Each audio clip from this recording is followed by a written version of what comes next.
Seeing at 7 o'clock, we shall call the meeting to order. This is the regular meeting of council of the Municipality of Swan Valley West, held in council chambers at 216 Main Street, Swan River, Manitoba, this 14th day of January 2025 at 7 p.m. Present this evening, the whole crew: Reeve, Gade, Councillors Burick, Blosha, Zbirun, Neely, Kushniryk, and McGregor. Our CAO, Kristi, Ronnquist, is here. Our videographer, Jeremy Bergen, is here. And Meredith is on the phone. Jump into the meeting at number 2, adopting the agenda. Be it resolved that the agenda for the regular meeting of council held this 14th day of January 2025 shall be adopted as presented. Is there someone to move them? Councillor Burick. I see Councillor McGregor. Any additions or changes to the agenda tonight? Hearing nothing, we'll call the question. Those in favor? That's carried. Number 3, the minutes. Be it resolved, the minutes of the regular council meeting held December 10th, 2024 shall be adopted as presented. Is there someone to move the resolution? I see Councillor Neely and I see Councillor Blosha. A copy of the minutes is attached to the meeting. Has everyone had a chance to review it?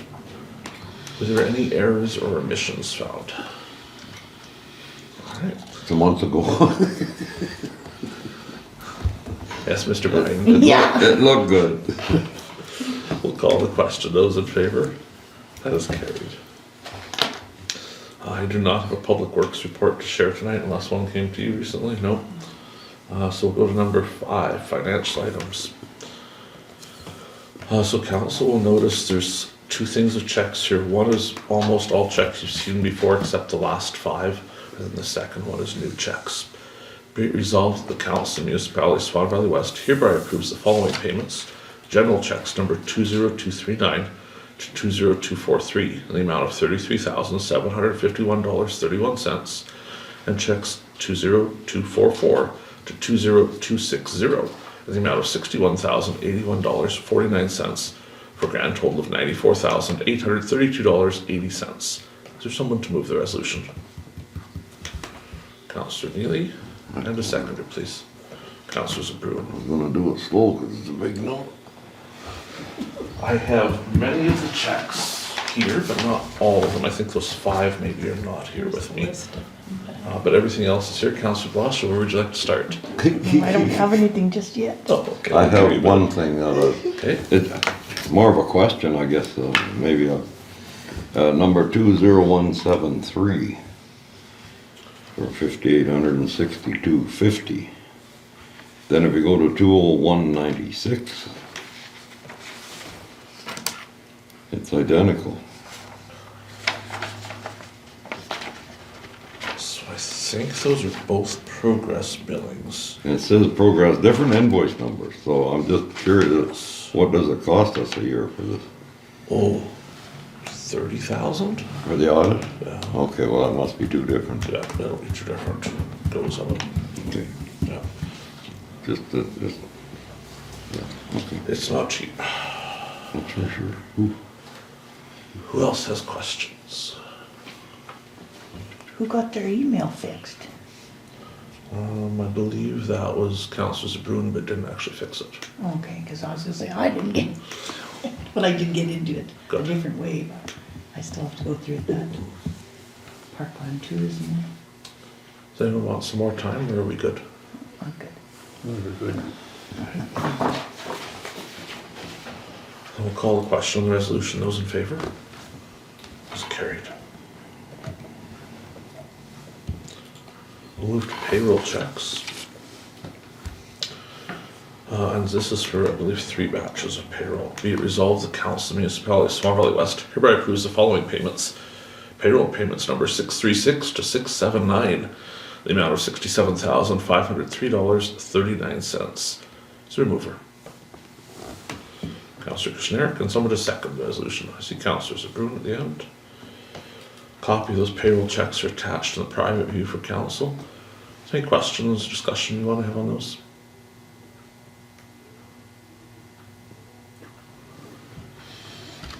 Hearing nothing, we'll call the question on the resolution. Those in favor? That's carried. 5.3, information.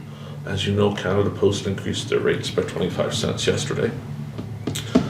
So last week we went shopping. We visited the Kenville, Benito, and Durban post offices and bought all the stamps they had. And we still didn't have enough, so we went to Swan River and bought some more. So we pre-purchased a full year of stamps for about $1,100 of savings by buying them last week instead of buying them when the tax bills come out. So we thought They're still good? they are. Yeah, they never stamp, never changes. Didn't it, yeah, oh. No matter, I thought. because they don't even have. I thought an you'd amount- have to put They don't extra even have post. a amount on them anymore, that stamp Yeah, is- that's right, yeah, you're right, they don't. Yeah, no, he's right. So we thought it would be 3 or 4 loads of gravel we could use someplace else. Yeah, work Yeah. fine. You'll see on a future credit card statement a huge amount of postage, but that's the reason why. All right, discussion section, what we've all been waiting for. We'll start at 6.1, the emergency plan update. So we're required to update the emergency plan each year, which we were probably supposed to do before the end of last year, but we didn't. So we have an update to it here. I know Councillor Kushniryk has found a couple things in there already that may be out of date. The suggestion here is if there's simple things, we could still do the updates. Otherwise, we can send this through and then we can keep on updating for the next version. There was one thing I noticed there. Okay, tell us about it, please. Steve Nadonley, RM of Mountain, he passed away about a year ago. Yes.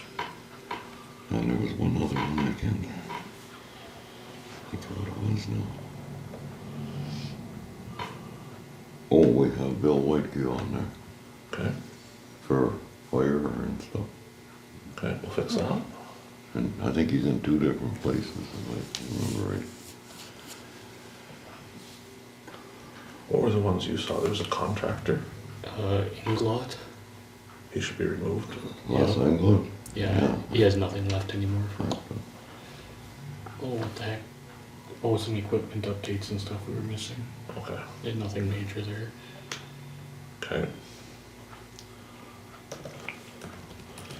So I'll change the resolution so it reads, be it resolved, the Council of the Municipality of Swan Valley West hereby approve the 2025 emergency plan as amended.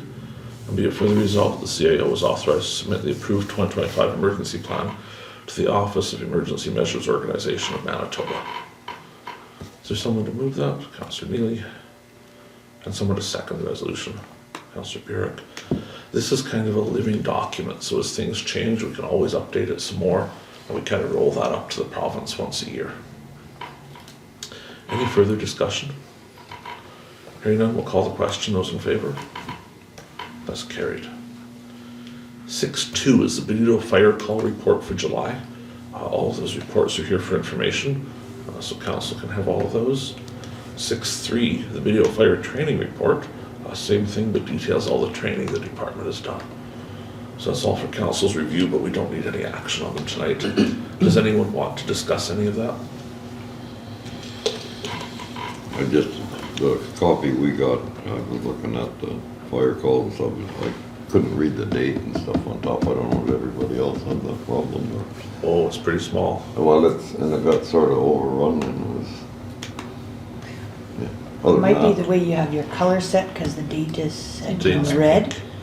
So, Yeah. yeah, it's it might be, a- because I can see it, It's a little bleeding. I can, That's what yeah, it it's was. definitely bleeding, but I can see it on mine, but it's the way the Oh, I color couldn't is. read on mine, so. Yeah, No big deal, I read the comments on the bottom. So it's a total of 8 calls for the second half of the year, which is not too bad. The details are there. They're also attached to the agenda for the public that wants to see them. We'll go to 6.4, shop lighting. This is for the Swan River shop. So the concern from staff and the union that came up in negotiations was that it's very dark in there. So initially, staff wanted permission to just pick somebody and have them install lights. But we thought it might be better to get some quotes. So we have some quotes tonight. There's actually a 4th quote that refused to provide it in writing. They'd only provide it verbally. So we removed it. It was more than the other ones. So it didn't hurt our feelings much. Quite a difference in these three. There is. But are they, is it apples to apples or Well, that's what's going on there? So the one quote just says lighting, $3,800, Like, which doesn't thrill us terribly. So D's is a little more, but it's 12 lights. The other one is 8 lights. And one is no number. Now, we didn't specify how many lights. We said, tell us what it will take to make the shop right. So they both felt that those are the appropriate number of lights. Well, I guess it depends how many lumens each one's getting Right. out and everything else. So I would suggest we need to choose between the D's quote for 51.75 and their Canelson quote for 39.33. Because I just don't know what that other one, we could still do that if you want, it doesn't have any details at all. It doesn't even have tax on it, which you'd think there might be some. Well, Who would like to make a suggestion on what we should do? I just want to make a comment. One of Okay. them is in our municipality. Well, no, it isn't. I guess not really, eh? It is now, isn't it? Mhm. The building there, aren't they? Yeah, It's out on the highway Yeah. there, right? So yes, it is. Yeah, the brand new building. It's just a comment, if that has any reflection on who we pick. I mean,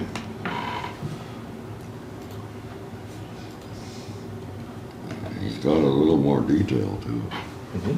How many lights did you say was from the first one? 12. And the other one is 8. Yes. Yeah. but the I 8 wonder- says 20,000 lumen, which is pretty good. And the other one, we don't know. Yeah, you can get them cob bulbs that are 20,000. Those Yeah. things kick out a lot of light, boy. Yeah, so that's like 12 might still be less light than 8. We don't know. Well, it depends what kind. Well, then I guess if it's got a regular, I don't know what kind of lights are putting. Or do you think we But should have more That's details, just it. details and discuss it next meeting? Do they need the lights right now? The cost per light is cheaper from D's if it was the same light, but we just don't know. Yeah, that's if you don't know.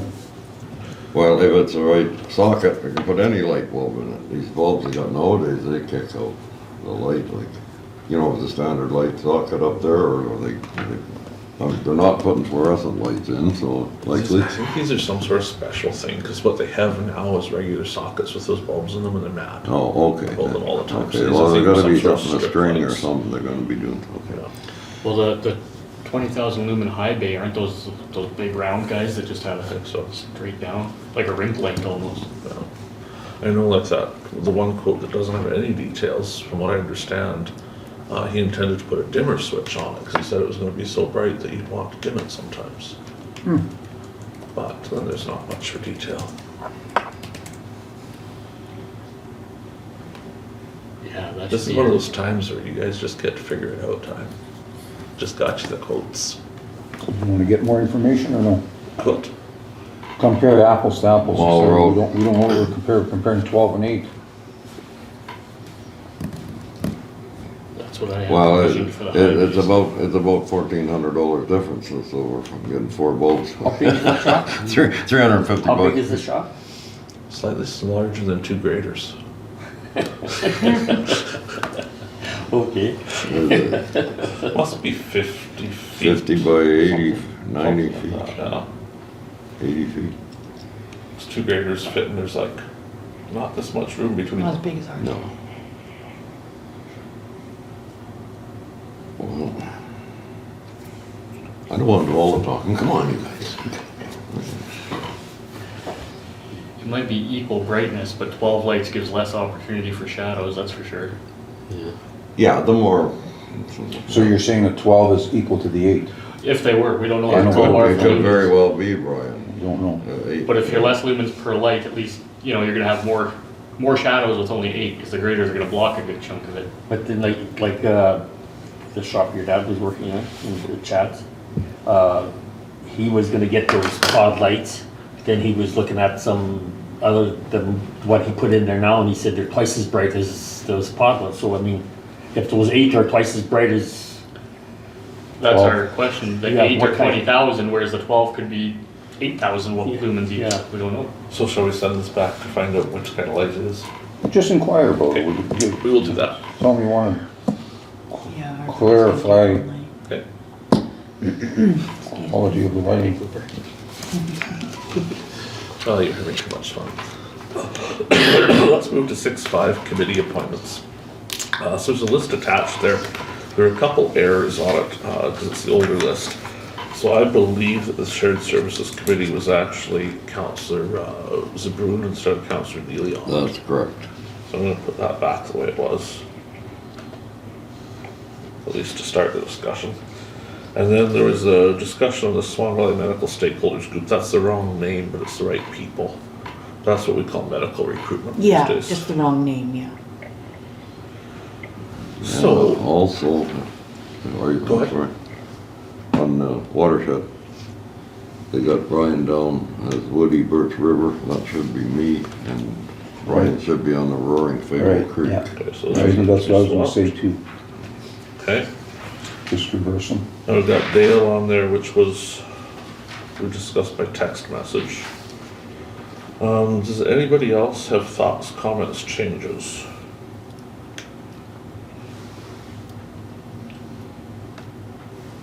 Settlement Services is on here. And I'm still assigned to it, but I have to admit I haven't been attending meetings anymore because they changed the setup of the group.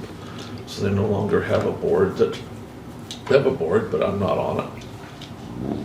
I'm just a rep. They can show up to meetings sometimes, but not the main board meetings. And I was like, okay, well, what's the point of going for this?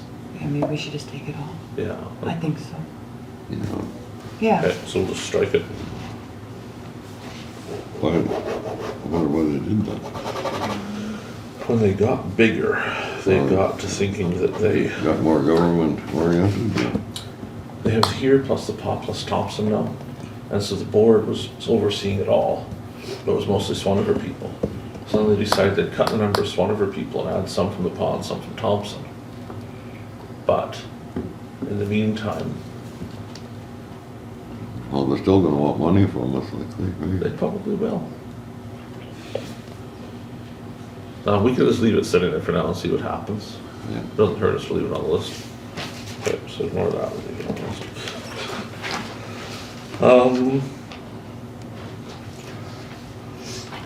I was tempted to threaten the rec center with me going and visiting them sometimes, but it's probably better we leave Councillor Zbirun on that. He's calmer than I am.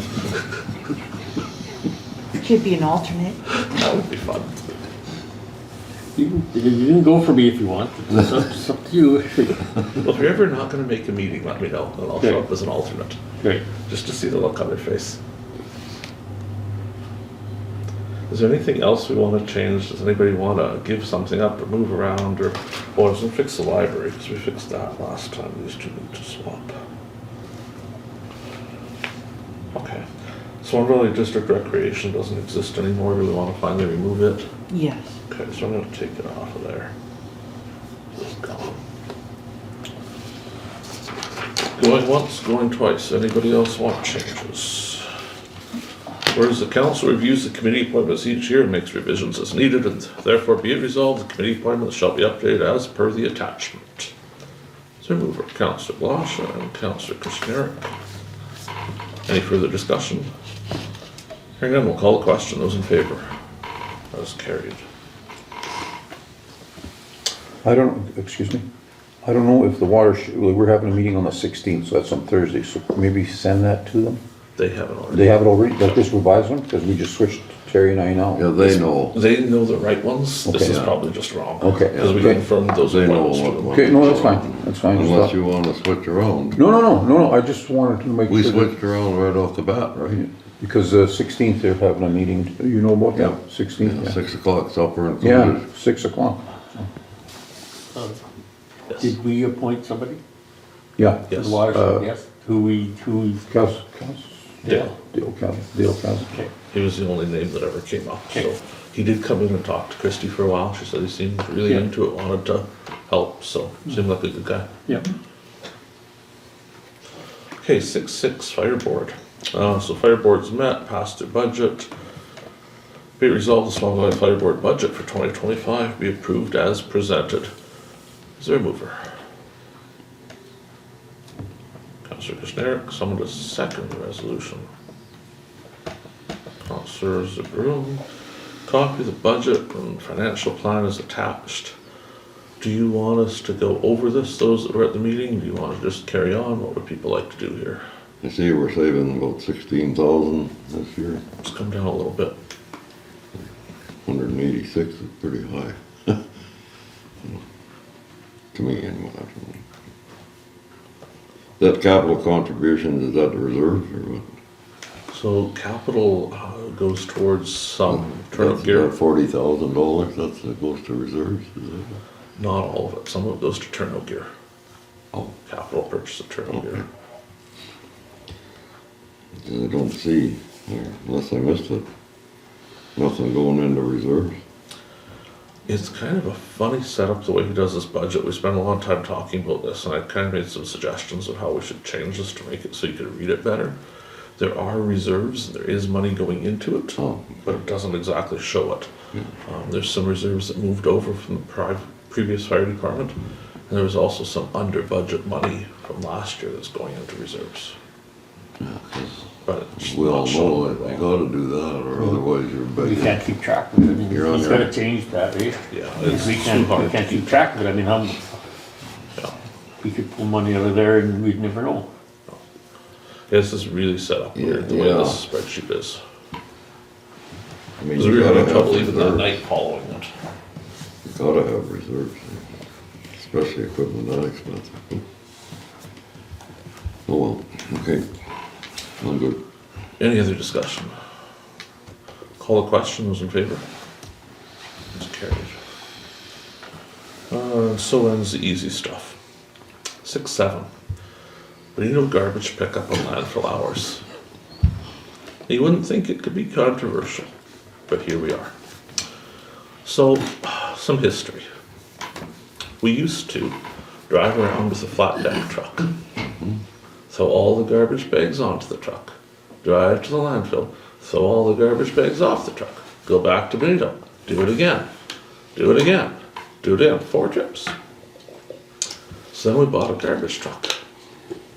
And it seemed like it would make things so much easier. But there's humans involved. So we used to pick up garbage in the front of the house or the back of the house. And you could pick which. So we went down every street and every back alley. Because some people liked the front and some liked the back. So we worked away at that and we made everybody put it in the front, which saved us all the back alley travel, which was pretty good. And we probably should have just stopped there. But then Public Works got thinking they're government and started making things more complicated. So they decided everything needed to be in a garbage can.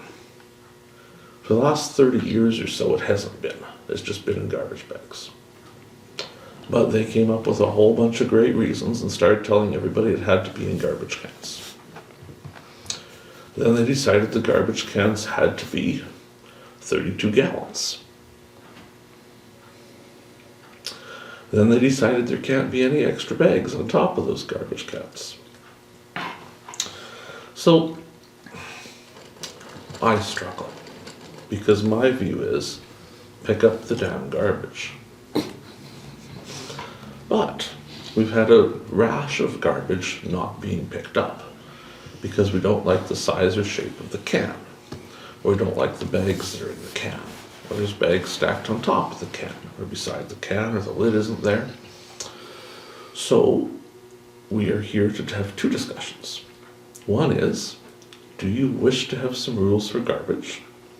I'll go over in a minute the concerns about it. Second is landfill hours, which is different. So the current concerns that have been expressed to us by the shop steward, who also happens to be the lead hand, that tells the garbage people what to do, is that they're afraid they might cut themselves with the garbage by picking up the bags.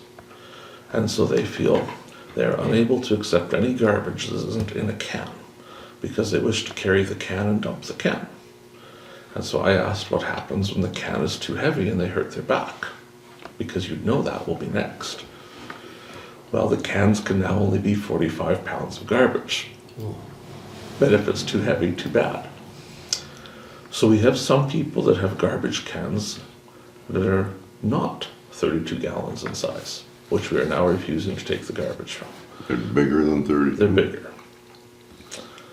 And so you would need 2 people to lift the can safely.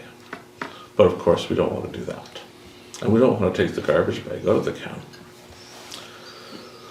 So I asked the town of Swan River for some advice, because they too have garbage people that sometimes are a little strange. So they said they have had all of these same things come up. Their solution was to buy each garbage person a pair of gloves that are puncture proof. So if there's a needle or something in the garbage, they can't possibly get punctured by touching the bag. Those gloves are to last 5 years. If they wear them out before 5 years, they're responsible for replacing them themselves to ensure that they keep them in good working condition. They then had this concern that while they're carrying the bag might touch their leg. And so they developed a safe work procedure that required every garbage person to wear very heavy overalls and wear them all the times they're doing garbage, including the summer. At which point the union then decided it wasn't that dangerous after all, and they wouldn't need to wear those overalls anymore. So in the town, when it's a garbage can they will pick up the can and dump it. But if it's too heavy, they will take the bags out of the can. So we're here tonight to have council's opinion, because sometimes the Reeve and the CAO by ourselves are not loud enough, as we explained to Public Works, pick up the damn garbage. So does anyone wish to speak on what they think is appropriate for picking up garbage in Benito, so that we can set some policy here and get on with it? Councillor Kushniryk, what are your thoughts? I say scrap the whole bylaw. Pick up garbage. Well, We did it forever. We never had this many As long as complaints. it's not spread across the Yeah, yard, it's in bags, pick it up, please. we started out to a system And and if they we just have to, ran. if way we have too to buy far. the gloves, I have no problem with that. Okay. Yeah. If it's torn open, we're not gonna pick it up. Well, yeah, that's something different, but if it's torn open, but I mean, Well, there has been a few times animals get into garbage. So in a can is a great idea because it keeps animals from getting into it. and we can't refuse to pick it up, the lid's gone, you know how windy it gets there, the lids, they fly off. Chasing We've around come the home street. before and our garbage was left all over the road because the dog got into it. You pick it Yeah. up when you get home and that's life. No, pick it up. Councillor Burick. I'd say pick up the garbage. Councillor Zbirun, what are your thoughts? Well, I mean, garbage needs to be picked up, but in the same voice, times are changing, right? I mean, 10 years ago, you weren't worried about a needle or anything like that, right? So, I mean, gloves, I guess. Yeah, Mm-hmm. yeah, like I'd have no I problem. don't have buying wrong with gloves. gloves. I mean, 10 years ago, back then, not needles could be broken glass in a bag. too. Well, Like, yeah, but I mean, something. you wouldn't It's- get what you could get now No, off of a no, needle. but get gloves, get the gloves that Yeah. they, just keep them safe, and if they That's need right. coveralls, give them coveralls that keep them safe, their legs and that, and pick up the garbage, like, I Yeah. mean, They just, won't wear them in the summer when it's 100 degrees Well, out. If you don't wear them, then who do you blame too if you get, From what I understand, They're some of available. the staff have no issue picking up the garbage, but have been told not to pick up the garbage. Oh, it's got to be picked up. Well, let's get them some gloves. They can pick it up either in the bag or out of a can, either or. or take the can, whatever they want. Pick it up. And we're okay with people's home-built cans, as long as they're well-maintained, clean, because we've had Well, that that's how we issue used to too. pick in the back alleys. That's been an issue, they've been refusing to pick Well, up that's, if it's, that's not. you know, there's some very nice wooden ones where you Yeah. gotta flip the lid and, Yeah, so they're not picking. well, that But was, I see no issue with that, as long as no, it's because kept it nice and keeps, clean. keeps clean. Wasn't that what's at the school? Like a wood That's- box with those are or the- at the rink, isn't it Yeah. the same? Yeah. Or I don't know if it's still. They Yeah, have a that's the dumpster same, now, yeah. but prior, that's what they had.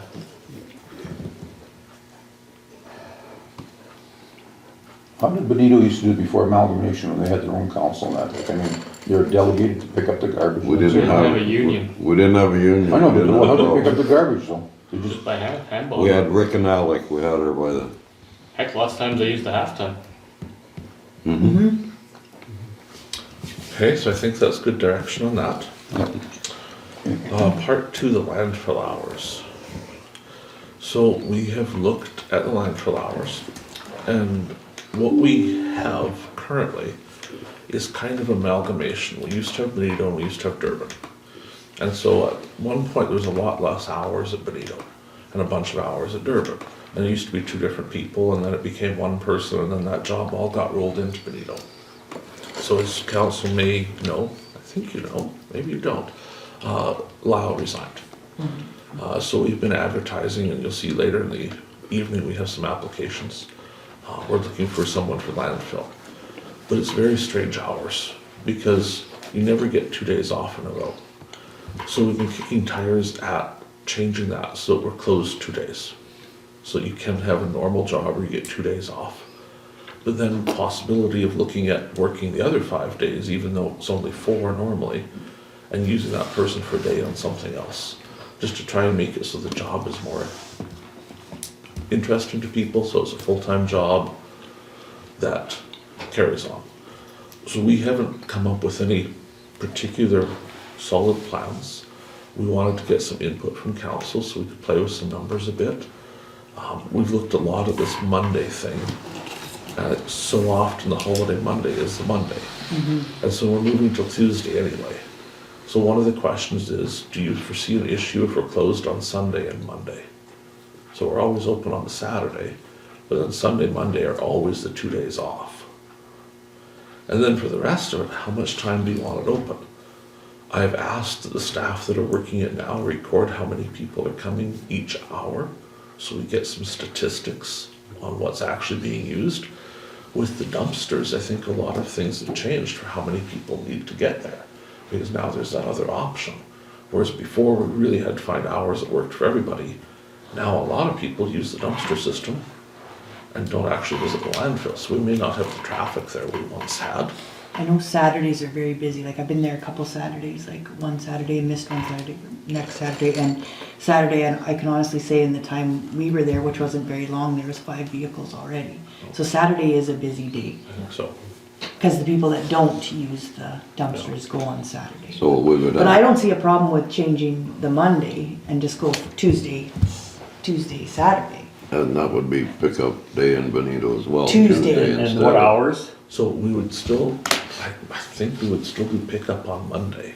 Oh, they got the keys. Oh, you They've got still the wanna key. do pickup Monday? So they would just do their thing and I was unlock just the thinking we gate. They could, only go there once anyway. just thinking we could miss all the holidays that way and it'd be in a regular day all the time, but whatever. If it's a holiday, they do pick up on Tuesday. Yeah, Mm-hmm. if it's a holiday. they do pick up on a Yes, I Tuesday. understand that, but I just thought So if you it was wouldn't want to Tuesday just all do the time, people would, Tuesday. you know. We could. I think Tuesday, because that's. I think just do pick up Tuesday, and like Brad says, sometimes on a Monday, if you had a storm over the weekend, you need to clean up. Yeah, that's true. So are you suggesting we would pick up all of the garbage bags in Benito on Tuesday? Oh, yes, each and every bag. So I do you rotate a do, random couple every week. do you do commercial and residential all the same time now? Yeah. With the dumpsters. On the dumpster front, we finally got lids. So we've put a dumpster at the museum now, which was the plan. They're fixing up a couple more dumpsters, so we have a couple more. Kendall's gonna get one more because it's always full. And then we're still have a few more to repair. So we still have a few more dumpsters, but I think every place in Benito has one now that needs one. And that's been working fairly well for Like that's commercial. at the personal care, the hospital and the school and Kendall's is full because they don't know how to load it. Are there any Sorry. extras? There is one available right now, and there's 2 more being fixed that were easy to fix. The rest of them have wheel issues. So they need to either have new wheels put on them or be on this thing that they can sit on that doesn't need wheels. So we're kind of investigating how to fix the wheels or where to put them. So we do have a few more. I was just thinking, could one more come to Bozeman? Maybe. Because there's 5 in Bozeman now, and she said one more would just be, right? So I mean, even no wheels, don't even know, they don't move there. Yeah. You just pick them up, so one So who hauls that for us? We haul it ourselves. We- Our truck, They do it We're ourselves. doing it ourselves, Yeah. okay. but they have 5 in Bozeman right now, and it's working great, but one more would be, Can we change the hours at the landfill? Oh, yes. Like, what I'm getting at is, can the person start at whatever, 8 o'clock in the morning, clean, then open the gates at 10, you know, accept garbage till 4, close, and then clean till 5 and then go home? Possibly. I think, yeah. For 5 days, that's Tuesday, I Wednesday, don't mind Thursday, the- Friday, the Saturday. morning thing. Saturday wouldn't be In the maybe winter. that long of a day, but In the for those winter, they're 4 not as days- long, yeah, but for those 4 days, like Tuesday to Friday, Which days are we gonna do? Cause I don't know if we were gonna do all 5 there, or like Tuesday, Thursday, Yeah. Saturday. yeah, but I mean, Saturday, like I said, Saturday, we wouldn't expect them to be there at 8 o'clock in the morning, they'd come there at 10 o'clock. yeah. And then go home at 4 or whatever time it is, but during the week, Monday through to Friday, if they're there at 8 o'clock and we're picking up bags and cleaning till 10 o'clock, go open the gates up and accept garbage till 4 o'clock, close the gates, and she can clean for an hour again too and go home. You're suggesting to have it open 5 days a week, then? Well, that's what you were talking, right? Not, or not. Hiring them 5 days a week, but maybe not always at the landfill. Well, every that, single day, yeah, you know? yeah. But it does need to be cleaned up and But I then mean, the days that he's at the Yeah. landfill, he could do something like that, or Well, she we or want, like, whoever. We want desperately to get to a proper landfill, where we're meeting you at the gate, seeing what you have, directing you to the right places. So that person should be busy while it's open, Yeah. right? Yeah. So having that extra time to do cleaning, I think is a good idea, because then they don't have to worry about people coming in. Yeah, yeah, And exactly. while people are coming, they're actually there manning Yeah, the gate, yeah, like yeah. they should be. Yeah. How many days do you think we need? Well, I don't know, like, Like, in my mind, and I don't go there that often, but I'm thinking if we had a Tuesday and a Saturday, do we need more at the landfill? I do. You think? Yeah, yeah. So Thursday or Friday, which would be the one Tuesday, to add? Thursday, You may as well go Saturday. yeah, Thursday you rather might as well than go back to back, Tuesday, yeah. Thursday, Saturday, yeah. Yeah, Tuesday, Thursday. Because then you have at least a day in between, Yeah, yeah. okay. And Friday is their pickup in Benito, or you're only doing it once a No, week? only now? Just Tuesdays, Tuesday. just Tuesdays now. Because you do it all one Yeah. time. Used to Tuesday, be- Thursday. Used to be Saturday. Monday and Fridays, but. Now, so some more out there, why not?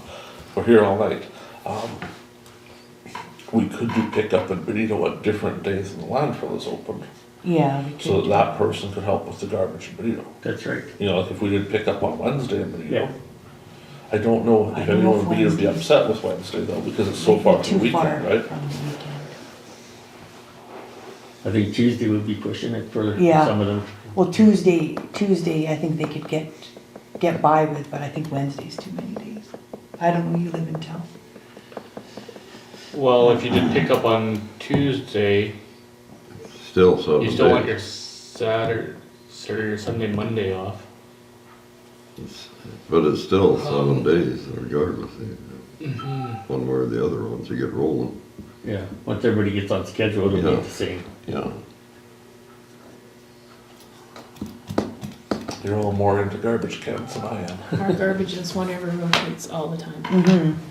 It what? It rotates. So you're used to that. Because if there's a statutory holiday, then our zone gets bumped a day. So we're on Mondays right now, but on the next statutory holiday, we'll be on Tuesdays, and then we'll be on Wednesdays.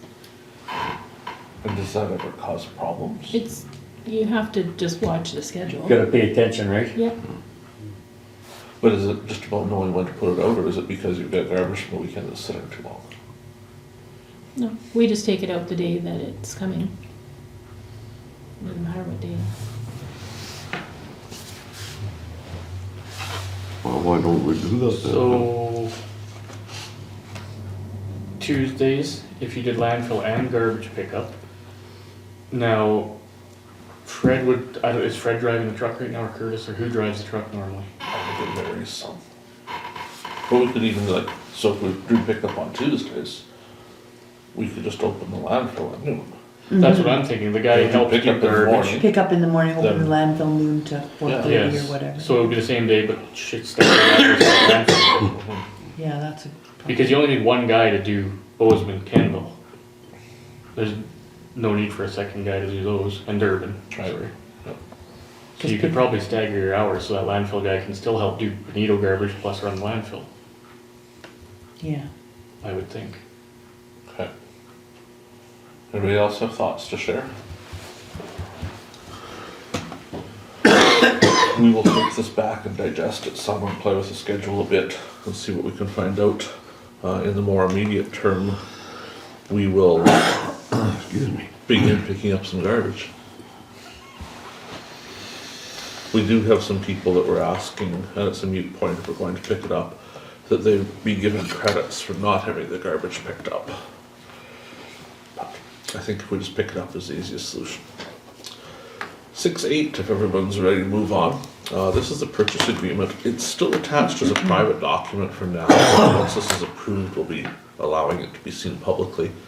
So be it resolved, the council approve the purchase agreement for the land to construct a new fire hall in the Benito area. Be it further resolved that the CAO and Reeve shall be authorized to sign the agreement and all required documents. Someone to move that, Councillor Neely, and someone to second it, Councillor Blosha. Any discussion? So we can now publicly share perhaps for the first time that we are purchasing what amounts to 5 acres for the price of $25,000. That is slightly north of the community of Benito along Highway 83 for the construction of a new fire hall. Subdivision, as you may have seen go through a few weeks ago, is just about complete. So last signatures happening on that. And then very quickly planning is beginning on the fire hall itself to see if we can get some blueprints done and get going. Call the question of the resolution. Those in favor? That's carried. 6.9, Benito water meters. So there's a quote here, it's in discussion. So you may recall almost a year ago, council accidentally bought something we maybe didn't want, which was the new Neptune software for our water meter system, which went from the old software that we owned outright and just used to an $8,000 a year subscription. At the time, we had been kind of led to believe that was a one-time upgrade cost, but it turned out to be a yearly cost, which doesn't thrill us. It comes up for renewal in March, so the recommendation is we not renew it. We will attempt to go back to the old stuff and save the $8,000 a year. The question also came up, there was meter replacement being done in Benito, and not all the meters were done, about half were.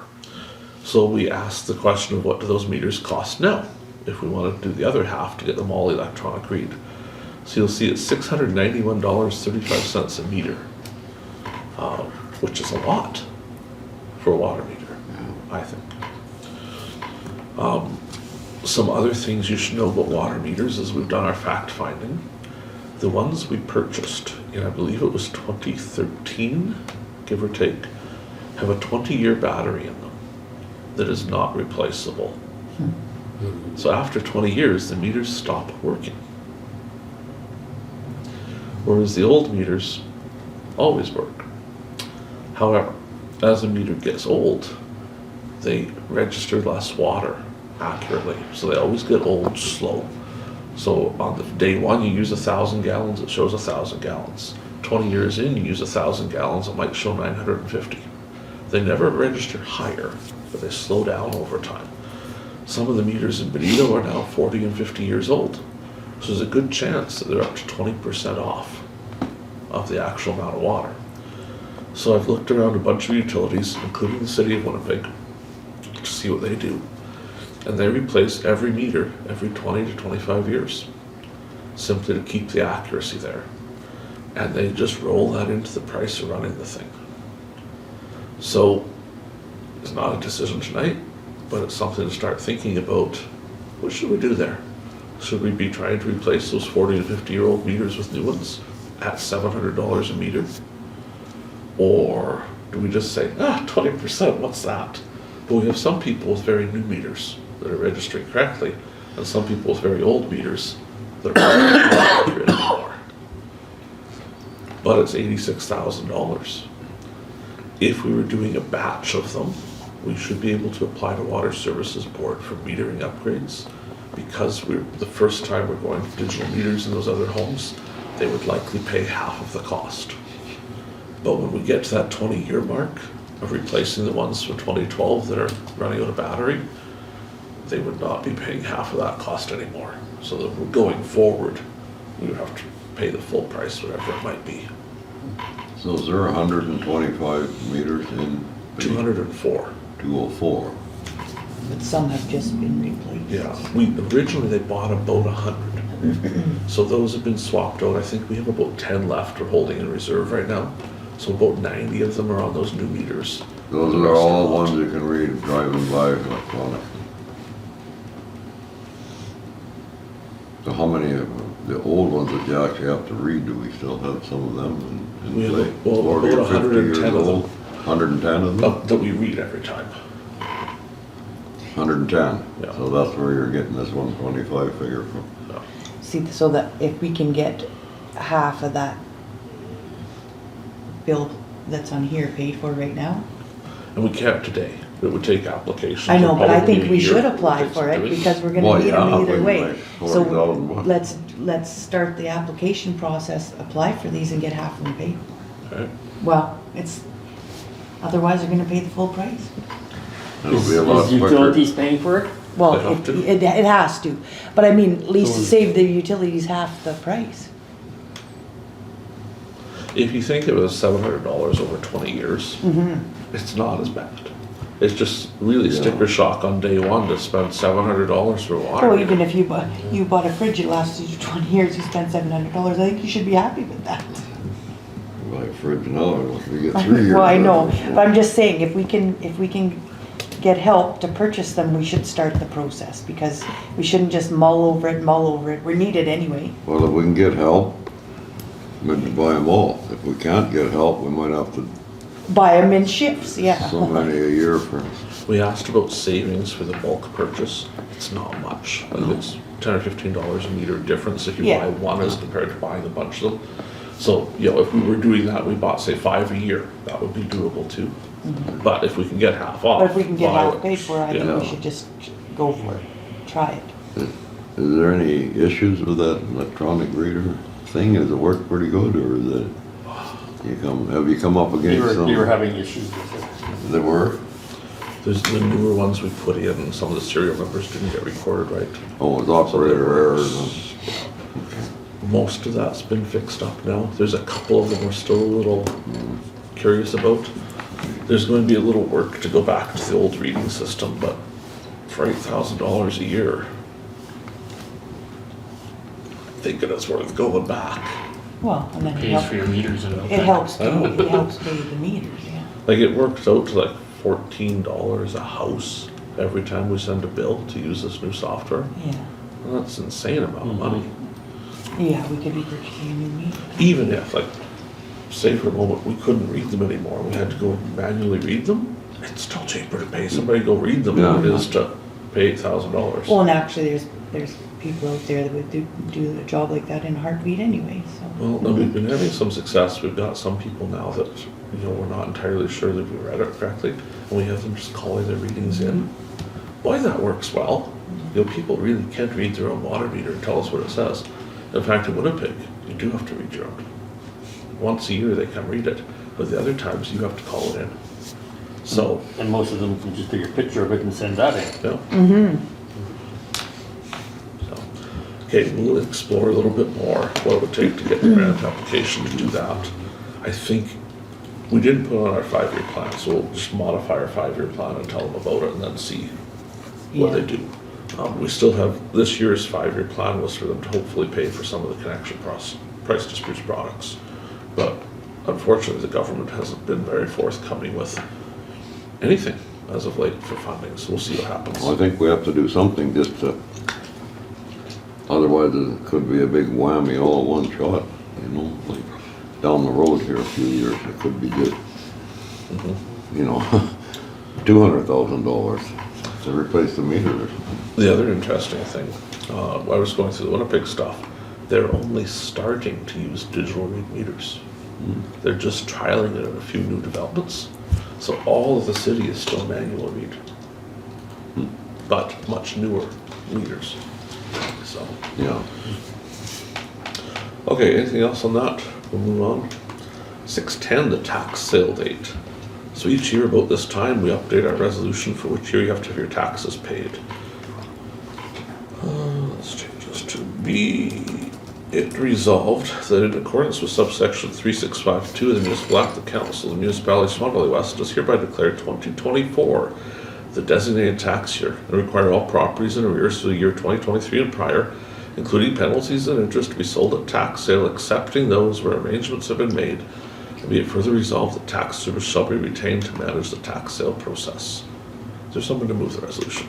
Councillor Burick, someone to second it? Councillor McGregor. Any discussion on that part? So I'll share some additional information. Typically, in early December, we send out a letter to people indicating that your taxes are still unpaid, and if they aren't paid by the end of December, you'll be going to tax sale. There was no post office in December. So when it was letter sending time, we didn't send the letters because there was no post office. But we didn't actually make the letters and have them sitting here ready to send either. So it got to be January and no letters had gone to remind people. So we didn't feel that was particularly fair for people to end up in tax sale because the first notice they received from tax service cost them $200 and some. And it seemed cruel. So we spent some time phoning people. And many people got to have the joy of having me call and tell them they owed money on their taxes. But I got to meet a lot of people. And most of them took it fairly well. So we've worked through the list. We looked at people who have been making payments and are catching up. And we said, keep making payments and keep catching up. We're not sending you to tax sale and costing you an extra $200 for no reason. So we got the list down to 8 or 10 properties.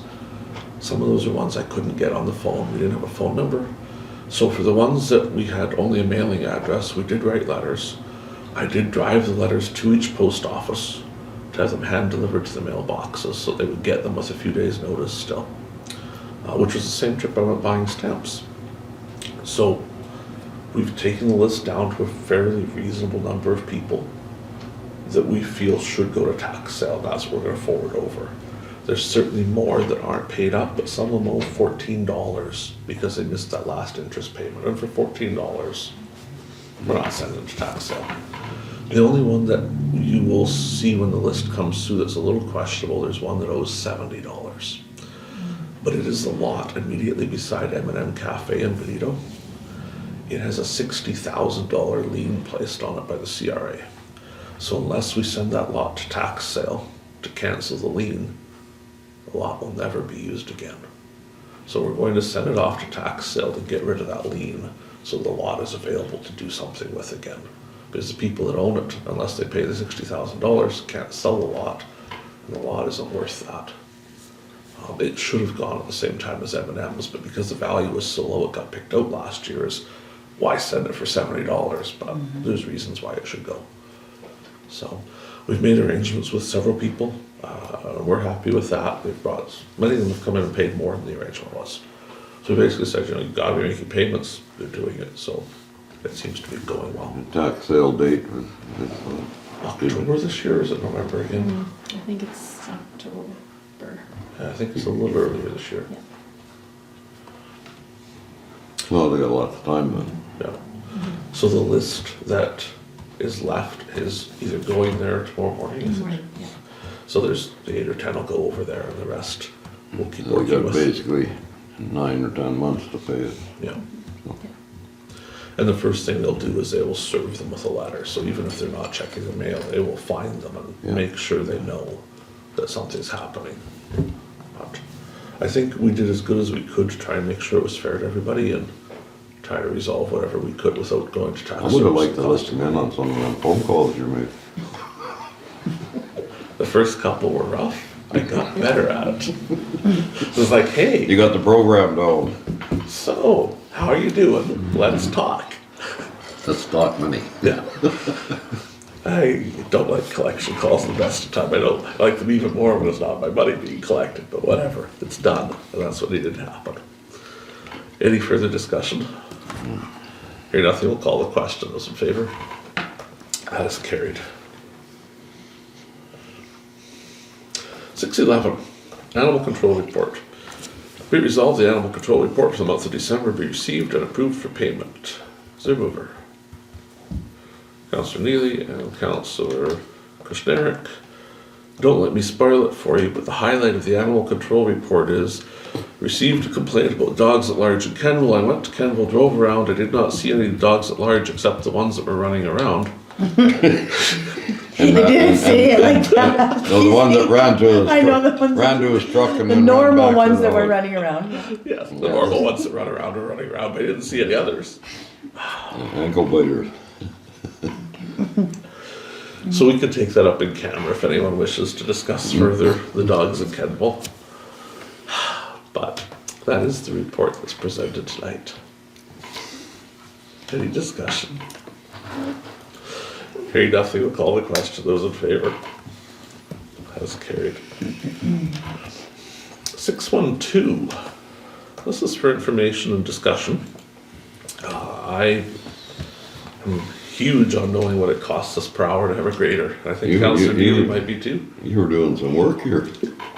So, we'll say this as gently as I can. Public Works has decided they would like all of their graders to be brand new and on warranty. Well, not nice. But they didn't seem to win the lottery. So it may be hard to accomplish that. So I went out and got some grader pricing for us so we could see what a current grader price is. So we've got a price on a 772 GP and an 870. So the 772 is $597,500 for the machine, plus tire tax, plus warranty, plus PST, for a total of $682,938 for a grader. That's just one, not four. They tell us if we trade it in at 6,000 hours, they will give us $250,000 trade-in credit towards the next machine.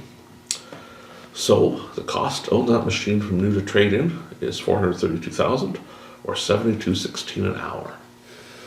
Now we could keep it longer. If we kept it to 10,000 hours, it would probably still have a $100,000 residual. That would bring our cost down to $58.29.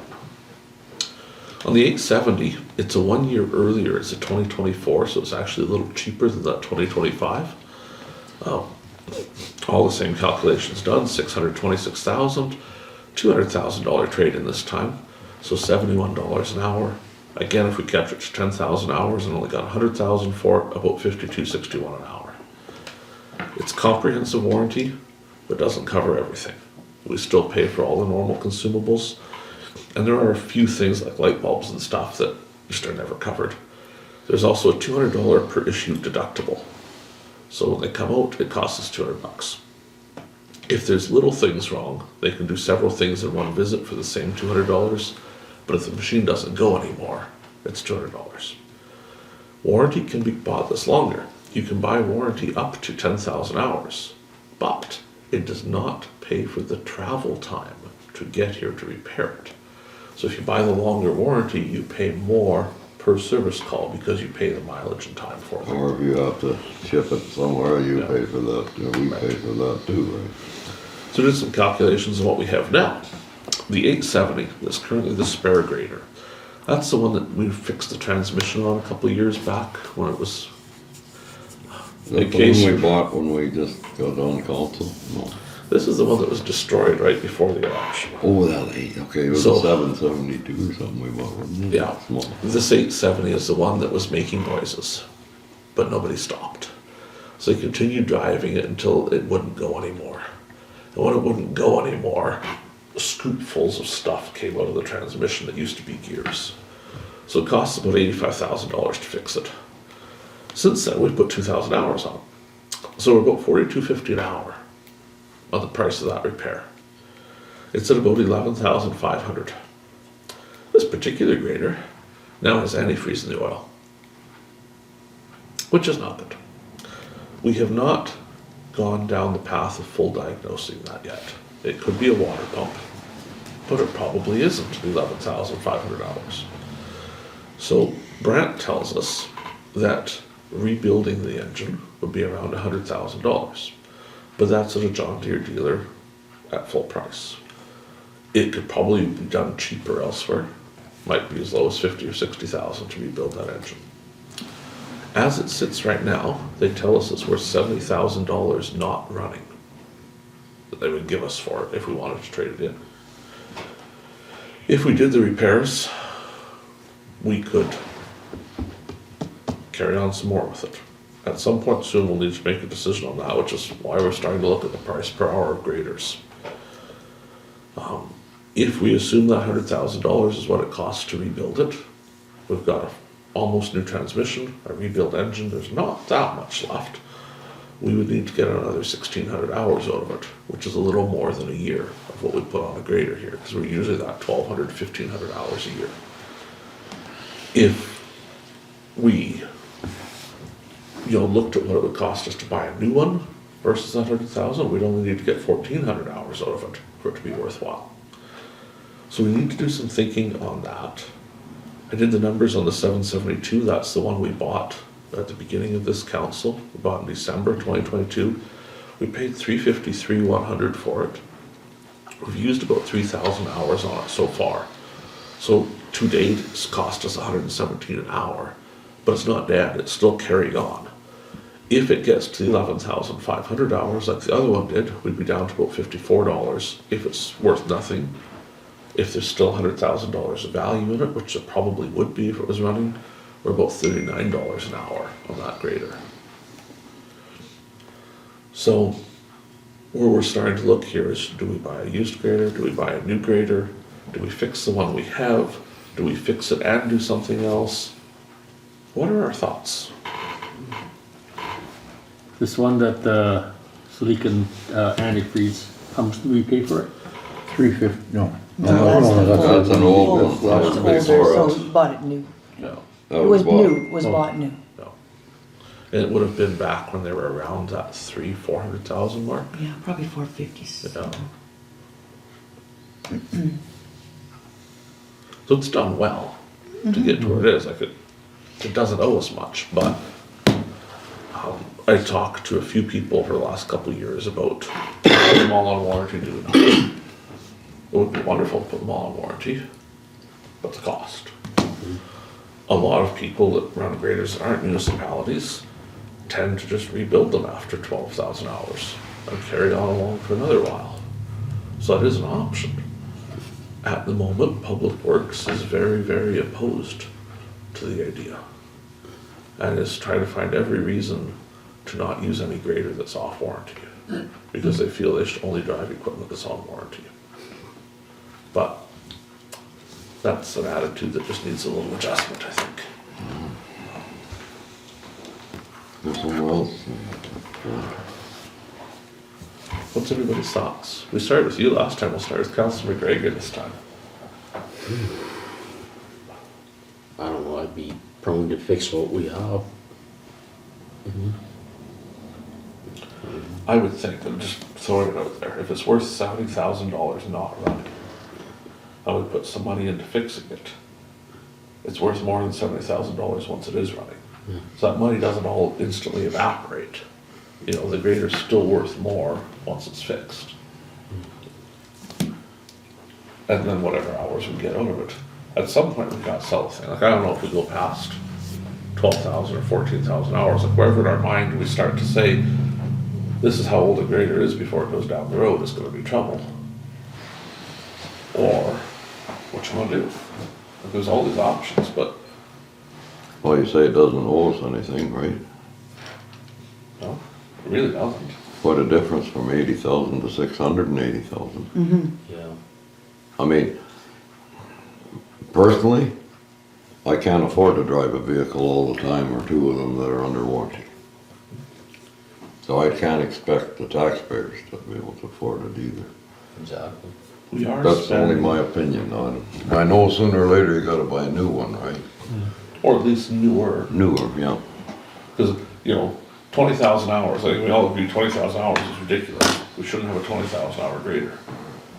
But we have to figure out where that spot is. Because I'm not sure it's 6,000. It's not 6,000, no. Our graders don't work hard. They really, I if they're think this maintained speaks- well, Yes. then they should last longer than one that's worked. Yeah, they're not down the ditch building roads and No. doing all that kind of stuff. I mean, they're just sitting on the top for I- the most part. To me, I'm the same. I think rebuild what we have and we can watch very closely for a really good used deal out there to upgrade something later. No point in forcing ourselves into buying something when it's worked fine. We were told not to do the tranny and it's worked fine for how long? What do you think, Brian? No, I'm in favor of fixing the old one. Because like you say, that's 600,000 for a new one and whatever the trade-in allowance would. But I was gonna ask you, you said 100,000 the Deere quoted? Or who's the one for, you figured be 60, like a private, somebody private? There's a few other places, there's one in Yorkton that works on that equipment. Okay, Timber works on that equipment. okay, And then we're also kicking tires with Chad to see if he thought he could do it or not. We'd have to kind of feel out if he could. yeah, so we're not really 100,000, it'd be 60,000.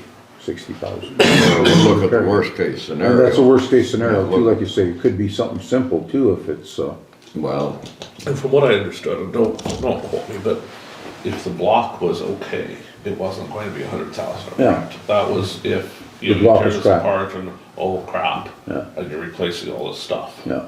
You figure it's cracked block or? I don't think it is, we're thinking it's just normal wear and tear is gone. If the head gasket's cracked, Terry would, well, it could be if the head or gasket. the head or something, you Yeah. know. It's a warped head. Yeah, Yeah, it could be.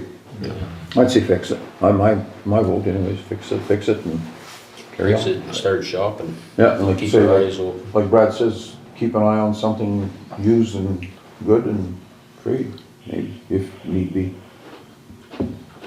There's lots of them, like lots of used ones at that 6,000 hour mark that they're selling for 350, even though they're saying they're only worth 250.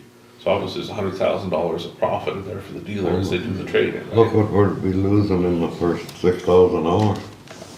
Half the price of the grader, I mean, What would be nice, and I don't know if we could find it, but like the last one we bought came from Prairie View, and they traded it in. So they got their 250 trade-in, and we spent 350 on the grader. Imagine if we just bought it from Prairie View for the 250, right? a We're grader, still under warranty. if we can find these graders with, you know, 3, 5, 6,000 hours, well, I mean, that's the way to go. We only put about 1,200 a year on We them. looked and they're all over, there's tons of them right now. And lots of them are municipal graders, so they too haven't worked too terribly hard. And I don't know, we wanna buy one from a construction firm, because they've worked a lot harder. And there'd be a reason they're selling it at 6,000 hours, if they were. The municipalities, the ones that can afford to keep them all in warranty, they just simply write a check and get rid of the one that's at 6,000 hours. And our $100,000 engine quote to me has to be inflated because it's the guy who's trying to sell you the grader. Yeah. If you add that up, you got 70,000 for a grader not running, they're not putting 100 grand into a motor and thinking they've got a good deal. You take a You semi, gotta remember too, Actually, the reason the guy's gonna trade in an integrator Talk for months. is it's starting to nickel and dime them to death. Like, that, Well- you gotta fix it for that. For construction places, absolutely. But even on municipalities, I'll tell you when why. that grader starts, little things start going on it, then they're trading it in. So then, yeah, Well, Prairie I'm View, all for Like if we it. look at Prairie View's example, they traded 2 graders in on the same day, because they buy 2 new graders every 4 years. It was time to buy 2 new graders. It had 1,500 hours of warranty left on it when they traded it in, so it hadn't cost them a dime yet. Hadn't spent nothing on it. so why can't we be like them and we buy the new graders and trade them? We can, that's why the pricing's here. If we want 4 new graders, it's, We can't buy 4 at We once. can't buy 4 at once, But we but can fix, and then, what we used to do is rotate them, like, yeah, new one here, new one there. Like, we would need a new grader every 18 months. I know, but we need, I'm not saying we need new. and like on these figures here too, like if you're gonna include how much that grader's, you're paying for it running, how much is downtime? When that thing's in the shop for a month and a half and you don't have it. when we roll 5, we used to only have 4. Well, you still gotta figure the downtime. If you're figuring how much is worth running, you gotta figure the downtime on that thing, whether you got 10, right? Yes. Whereas you get a new one, they come pick it up, they bring you one out, and away you go. They don't actually. Oh, they do. No, because the Yeah, last they one was do. on warranty, we had to haul it to them. We paid for hauling it there. Well, It sat there for 3 weeks, and then we paid to haul it back, and it was on warranty. The one in Durban that's on warranty right now was down for a month while they figured out how to fix it. So it's not much faster that way. That was a $24,000 touch to fix it, so it's great it was on warranty, But it was a month. Then we got the wrong warranty because I know for a fact that, west of here, they just bought a grader. And when that thing goes down, they bring them another one, they load the thing up and they go. What kind of grader? I think it's a cat. Yeah, it's a cat. Yeah, that's the So difference. we sat forever with the one that had to go to Winnipeg because they kept saying they didn't have anything for us. Then they brought us one with no snow gear. No. So that could be the difference in dealers. Now, we should be looking at Captain maybe instead of John Deere screwing us But around. I think when you do the math, sweet spots in that 6,000 to 11,000 hours if you own them for that range. Just like a new truck, that heavy depreciation is right off the hop, right? Yeah, Yes, you may have a tranny like we had, but it's not gonna be on every grader. You know, and it could happen on a new one too. It can happen on a new one But and with then good with the maintenance. warranty, Hey, but then with the warranty, no, I mean on a brand new one, you know, but then But then you you still say have your it's, at least it's downtime. under You still, warranty. but then at least it's but under you still have warranty. your downtime, Yeah. but they bring you another grader. Yeah, but I mean, I don't know. yeah, well, I this don't know. outfit did. I don't know. All I know is Like we have that one cat and the 140s on warranty. So when its starter died, and we called them and said, it's dead on the side of the road, it's a starter. This is warranty, right? Yep, no problem. And then we received a $9,000 bill because they determined after the fact, no, that's not warranty, that was Cap. that was cat. And when they were on warranty, we were paying mileage for them to come out. Because the warranty we bought didn't include mileage to Swan River. Well, So you can certainly buy more warranty. warranty costs you money. Okay, and warranty's not free. It costs you money, Tim. But warranty is like the casino, it's not designed for you to win. That's right. It's, So, in a way, it's good, but it costs you money, warranty does. 'Cause if you wanna have warranty, you gotta upgrade, you gotta keep upgrading it. So you're taking the biggest hit, right? Like you said, you know, the top 1/3, you're taking it right where it hurts. I don't know. That's only my opinion. Excuse me for a moment. So we will do some investigating on how to fix the one we have. Yeah, yeah, we See gotta what we can fix. find for the Yeah. best options for And that. what are the years of our graders right now? Do we have, can we get that information We for can next certainly get that meeting? information. The year and the hours? Yes. Yeah. And we can maybe have a better look at Yeah, I think that's what we need. what we should be thinking, eh? Yeah. You know, we got some machines there with 10, 11,000 hours. We have 2 at 8. We have one at 60 something. But just, we'll get the for sure's for you. Too bad we couldn't That's get a, 6,000 too something. bad we couldn't get a Komatsu grader. 30,000 hours. And those Komatsus, they just run and run and run. the Volvo seemed cheap. Do they make Well, Volvo, do they make Volvo anymore? Yeah. I think they just. We had it one. actually, didn't We they? had one, but didn't they quit making it, right? when we first got the one-ways, we bought a big Volvo. Figure a lot of beefy buggered up with everyone. Yeah, she was heavy, she was a heavy. It was a machine. heavy machine. And I don't think it was a terrible machine. No, it was good, heavy, lots of weight to it, and it wouldn't slow down with power. Volvo, yeah. Yeah, it was a good machine. He lost it out in Alberta. And then our men didn't want the cat because of the lever, they wanted the steering wheel. so Yeah, keep well, the- that was in transition time. Yeah, yeah, No they wanted the joystick. steering wheel. Didn't want the joystick. We'll give Councillor McGregor a minute. Mm-hmm. We'll carry on. But yeah, we could get all that info and we could maybe make a better decision, number of hours and. We have been putting money away, so it's not like we're, we've been putting money in Like greater we've been reserve, so we Yeah, can do something. yeah. We just have I to just figure out kinda get what's a- the right thing. Does that have all the attachments for the one-way and everything else, that grader, or is that extra yet? I think so. Oh, We have 5 of all of those things. So if we buy a grader, we can take all that stuff off of one and move it to it. Okay, it'll all fit, everything kosher, okay. Probably. Yeah, maybe a Pretty few close, alterations, but yeah. No. What we haven't looked at there is, for many times we've moved the wing from one to the next, to the next, to the next. At some point, the wing might become an issue. right? They might get to be so old that we're losing $50,000 touch now for a paint. There's no cheap answers, I guess. No. When you notice Yeah, that you These use these prices just a bare grader, right? There's no. Yes. Bear grader. Yeah, that's what I was getting at, yeah. When you look at used though, to me it seems like if they have the snow gear on, minimal price increase. It's not, doesn't seem to hold a lot used. Say that again, Brad? Like if you're looking at a used grader and it does have snow gear, it doesn't seem to have a huge price difference to the one that doesn't. Oh, You know, you're not paying nearly what we're paying to buy. New stuff. oh, to buy the one ways and stuff, Yeah, they seem to have minimal quick resale. attaches and all that stuff. Let's go to 613, Benito lift station update. So, Give us a full report on that one. That's a shitty subject. for all of you that are like, oh, he's so sick, let's talk about why.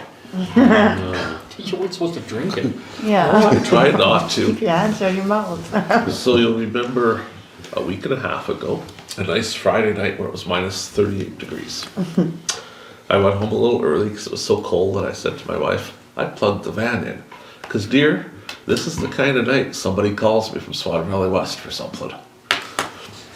And I started to have supper. I was having fish, pan-fried fish. And I got halfway through the first piece when the phone rang. It was the fire chief to say, do you know the alarm light is on at the lift station? And I said, no, I did not know, but I'll be right over. Fish in hand. Well, I left the fish at home. So I figured I need something when I come back as a reward. So I went to Benito. And I'm not going to say this is all smart. But for many reasons, there's only one set of keys for the lift station, apparently. And that set of keys was in somebody's pocket that was ice fishing.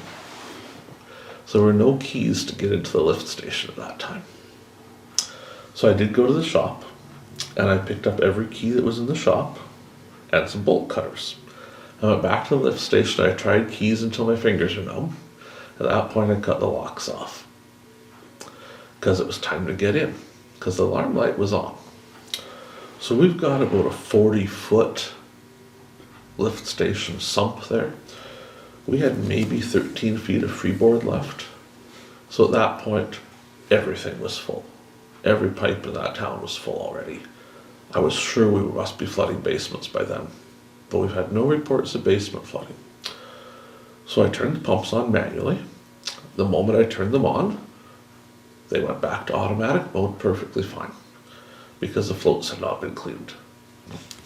So it took 2 hours to pump that lift station down to empty, which is a little look at how much sewage was sitting there. At minus 38, I then cleaned floats, which is why I sent you all pictures of it, because I figured the least you could do was look at the pictures. I didn't know what the word for Yeah. So that all got cleaned and put back together. The issue is that when the thing was open, every illness anyone in Benito had was in that thing. And it was coming out in this warm, moist air. And I couldn't clean the floats without being in it. I didn't have a mask. And I thought, well, I better not get sick from this. I'm amazingly sick from that.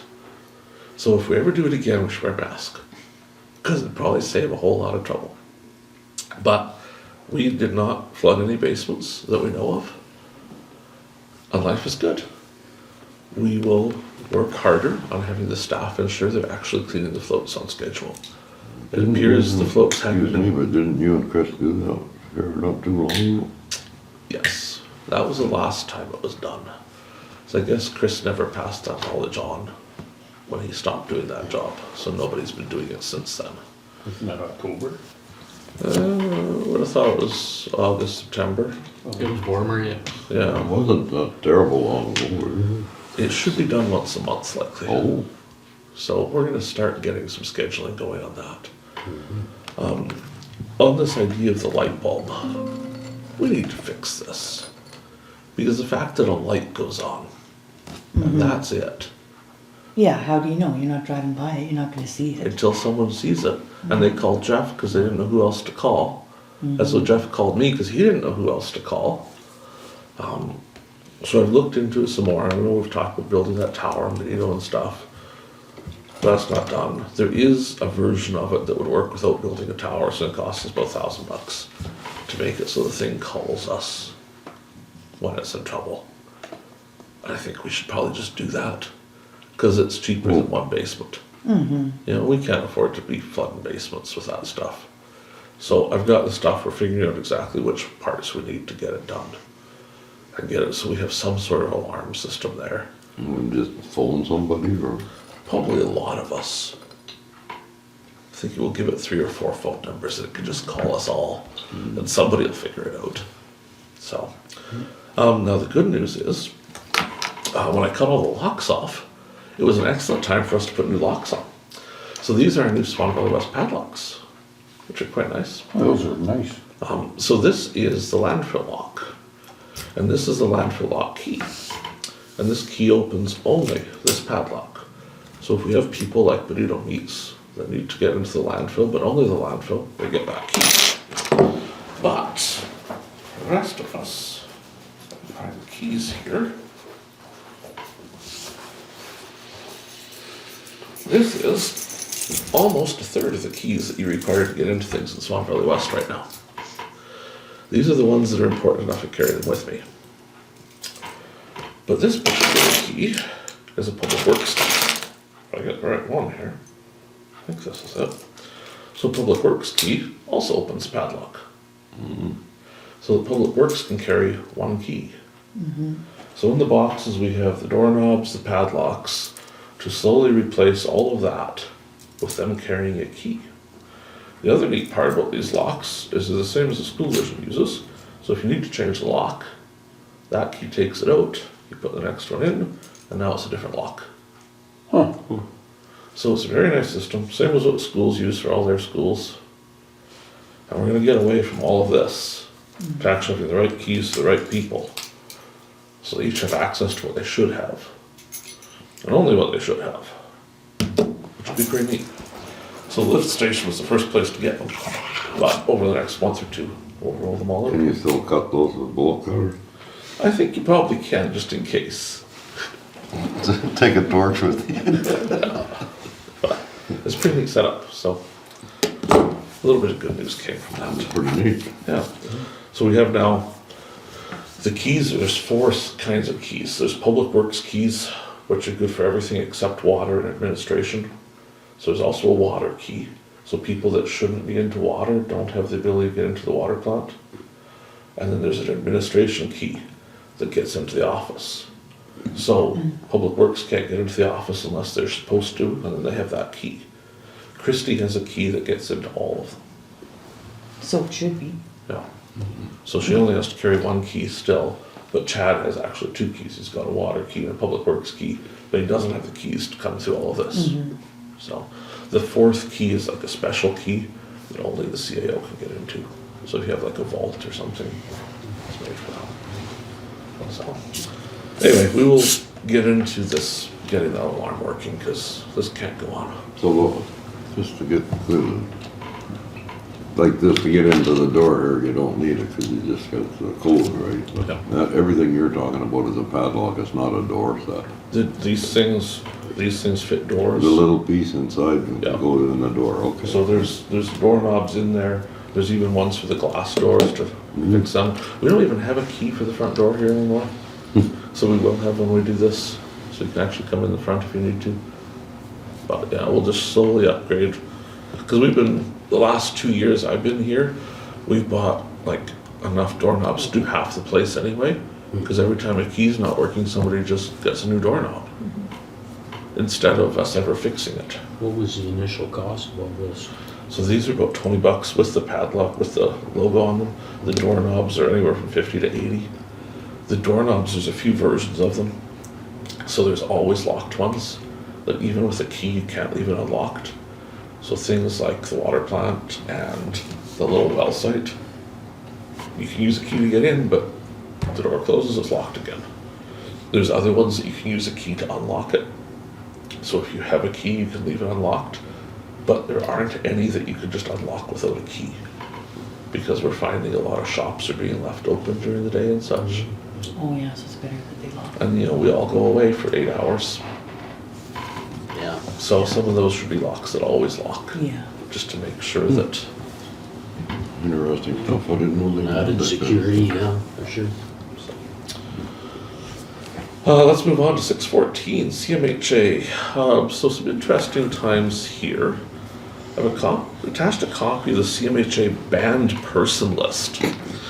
So these are people that are not allowed on CMHA property.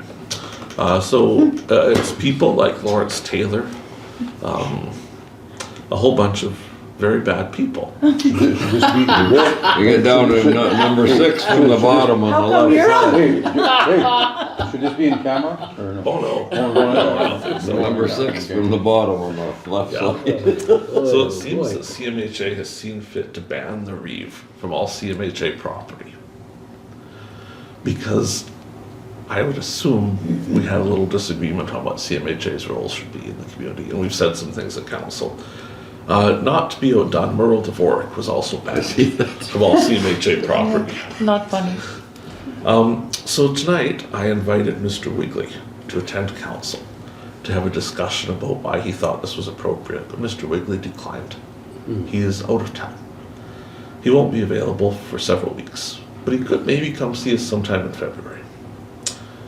I shared with Mr. Wigley the other reasons for why I have this list, and that is because I've spent some time with residents from the CMHA Echo apartment buildings who have come forward to both myself and actually Merle was at the meeting too, two band people, to say that they're scared for their lives and they want help.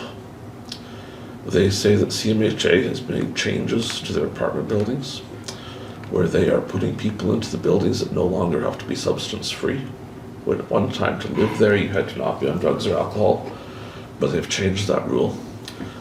Some of the people that came forward and they didn't want their names used because they fear they will be evicted for speaking out, indicate that they've been told they need to go find someplace else to live because they don't have room for them there anymore, because they want to put drug users into the buildings. So what the Echo apartment buildings were supposed to be was a safe place for people with mental health concerns to live and have support. And the people that came forward certainly qualify as that. They have some concerns. They're doing quite well living there.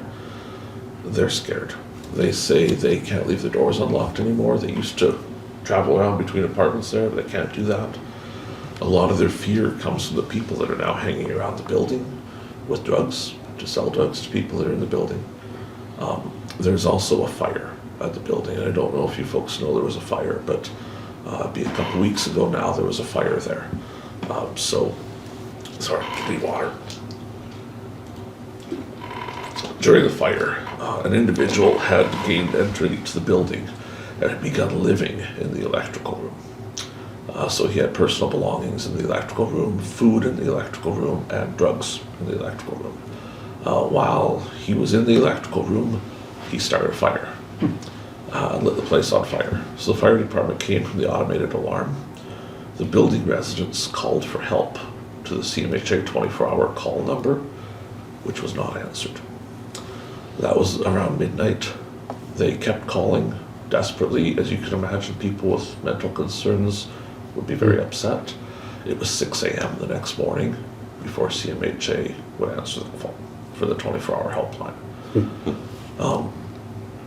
A CMHA person did eventually attend to the building, but it took a while. Fire department had to gain access on their own. The people that were out of the building because of the fire, no one was there from CMHA to get them someplace warm. So they had to get someone from the other building to let them in so that they could actually get warm and be safe without the help of staff assistants, which should have shown up. They're quite concerned. They've got a laundry list of concerns. We have to go there too. Yes. So the gentleman that started the fire, when the fire chief tried to remove him from the building, he wouldn't go. 4 firefighters had to pick him up. He assaulted all 4 firefighters on the way out of the building. It took 3 RCMP officers to subdue him outside the building and arrest him. And he's been charged for all of that, including arson with disregard. It's all wired up. It's just totally high. The thought is he probably lit the fire while he was cooking drugs. and then was so high from the drugs he didn't know what to do next. So, I thought it was worth some discussion that there's a problem there. And certainly when there was a problem at the hospital, we saw fit to send a letter and express some concerns. Mr. Wigley has suggested that he would like to have the CMHA head from Winnipeg tell us how CMHA is such a good program and we shouldn't have any concerns. They would like to attend a council meeting to do that in the future. But I would like some guidance if you'd be all right with us sending off a letter now, outlining these concerns to CMHA, but perhaps also to the relevant minister. Because when people come forward saying they're scared for their life, we should Get probably a do something 24-hour about it. hotline or whatever that's not open. Yeah.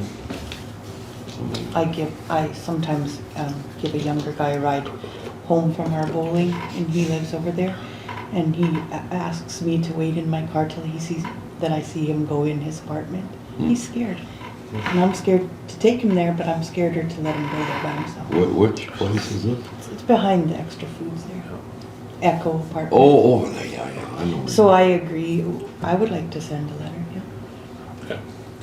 Do you want a resolution for that? Do you want the letter No, to just I don't happen? think we need a resolution. So I'll draft up a letter and we'll send it off.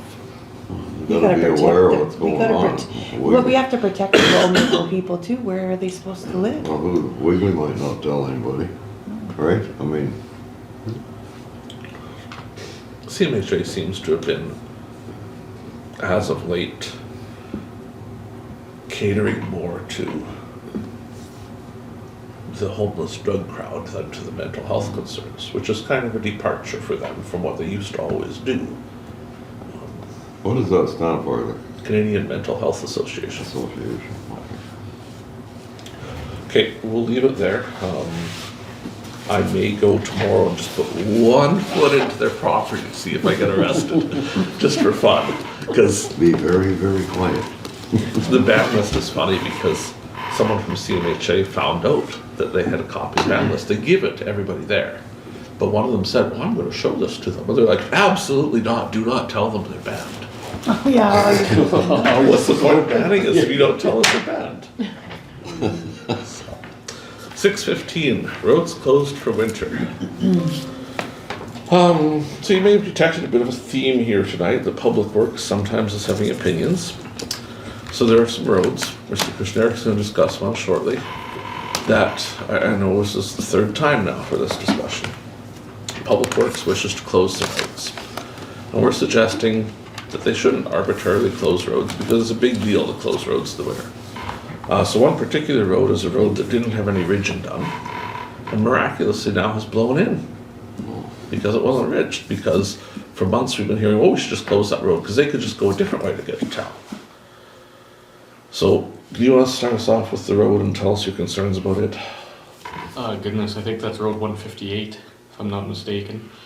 There is a section on the north side, where there's a house just slightly off the main crossroad. Same thing on the south side. And they don't plow in between. So it's not closed. We've never closed it, it's not officially closed. So I'm of the opinion that any road anywhere, if it's not officially closed, should be graded. The liability risk being, you know, just like I sent that text out the other day, if you're going in a whiteout and you're not familiar that it's closed, you're just gonna plow into a pile of snow. The ambulance can't get through, they assume it's opened, anything else like that. So we ran into a recurring where somebody decides they're not gonna plow that. We didn't do any ridging, so I've explained in this case to the ratepayer that we might not be able to do it too much longer this year, but next year we really need to ridge, because the road right now is the ridge once we open it up, right? It just fills right in. So it's almost like we need a policy that we do not leave any road, unless it's officially closed, it needs to be opened. Which road are you talking about? 158 north of 486. Okay. Your road in We're, Purdy Valley. we're southeast of the landfill, not, I thought you were talking about my road, because I'm on 158, it's really Mountain View Road, and they haven't opened up 1 mile there either. And on that map that we had last meeting, we all went on that map, we marked down the roads we wanted to open, and I wanna know why they're not open. Cause this is, no, like, I mean, we tell them what to do, and he should do what he's told. So where do we stand? We'll probably be seeking some authority and in camera. But anyways, I was just gonna say, the road's not marked, that it's closed, and I live there. I've had, when it was 30 below the other night, there was a car flying by my place and didn't get stuck, but they drove into the road, saw there was snow, so they backed out, but good thing they did back out, because I didn't have anything to start at 30, well, my vehicles, but I mean, I didn't have a tractor to start at 30 below. And it should be open. Look, I mean, it is a road that doesn't have ditches. Sure, oh, you can widen the thing as wide as you want with the machine, ridge the field, like, and there's no such thing, we got the equipment to do it. Is that north of your house? Yeah, north of my house, between me and Mullen. Mullen. And like, I mean, it hasn't been open for a while already, and we marked on that map that we had here last meeting, keep it open. Did you see the map? So, anyways, we'll talk about it in camera, I guess, but I mean, I'm sorry, Brad, I thought that was my road, but I'm 158, eh? But you're talking about 158 probably South. Way south, up yeah. to the south end. Cause even if there's a couple of residents north of me, if you had an ambulance call, and they did come down Mountain View Road, Otherwise, 158, they'd have to go. they'd have to by come to my Bozeman place and come turn back. around and They'd go have to to go Bozeman, around then down the Bozeman. highway, it's not marked that it's blocked. Or even you get, Mullins there, they got Super Bees going, they haven't used the road, they know it's blocked, but I mean, you get a trucker that thinks, well, you know, I'm gonna go down this road. How do you turn a Super Bee around a dead end? It's blocked. Very carefully. Well, you can't. They did unless that you- on Harness a couple of years ago, didn't they? That semi got stuck going down the one that wasn't plowed.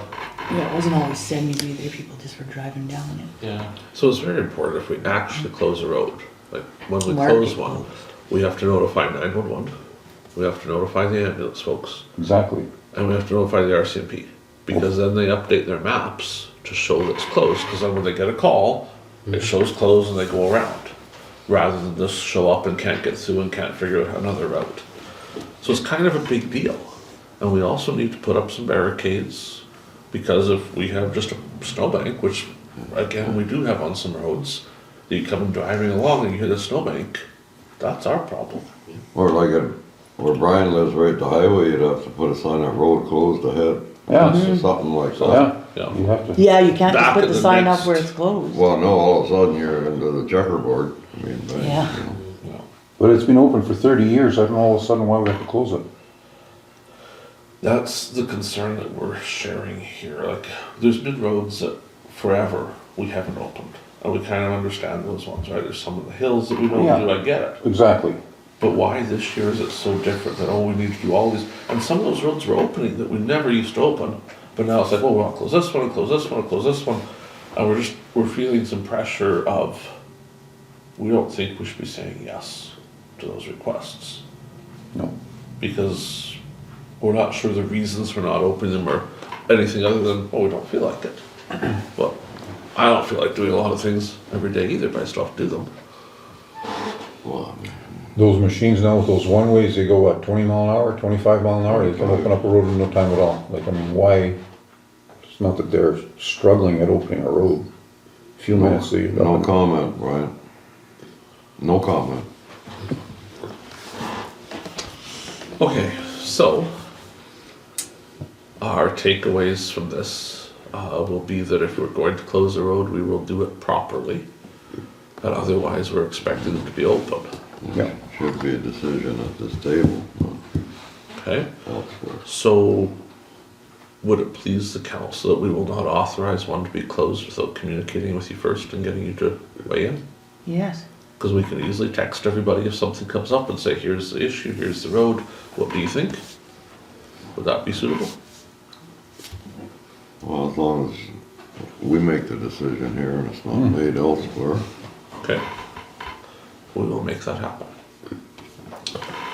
616, building inspector agreement. So as you know, we have a building inspector. His agreement expired. He wishes to renew it, and so do we. The weird thing about this particular agreement is because of some things in his life, we set a maximum value for what he'll earn in a year. It's his request, not ours. So that is in here again. I noticed there is one thing we're going to update here that says, clause 7, we're gonna change that to 2026, so that we can renew it for a year next year. It's just, because it is the 25 agreement. Does anyone have any questions or concerns about this? We can take it in camera if you want to suggest that we make changes, but if everybody's happy, we can bring a resolution down. I think it's been going well. What did you say about number 7, that this agreement may be So it renewed? should say January 1st, 2026, He's just gonna change the date. that renewal, because it's, the first 6 is for this year, and then 7 is meant to be for next year, I see, okay. so it should start on 2026. Yeah, okay.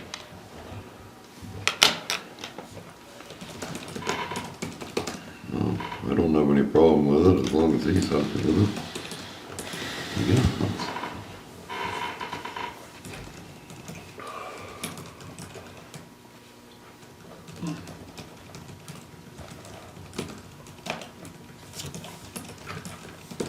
We resolve the building inspector agreement as amended be approved for signatures. Is there a mover? Councillor Neely, and I see Councillor Kushniryk. For interest's sake, on that clause that limits the payable, this year I want to use the word saved, because I don't see it as saving money, but it would have been an extra $4,000 payment on top of what the contract provided. That was retained by the municipality because of that limitation. So, he's certainly done lots of work for us. Hearing nothing else, we'll call the question. Those in favor? That's carried. 617, library budget.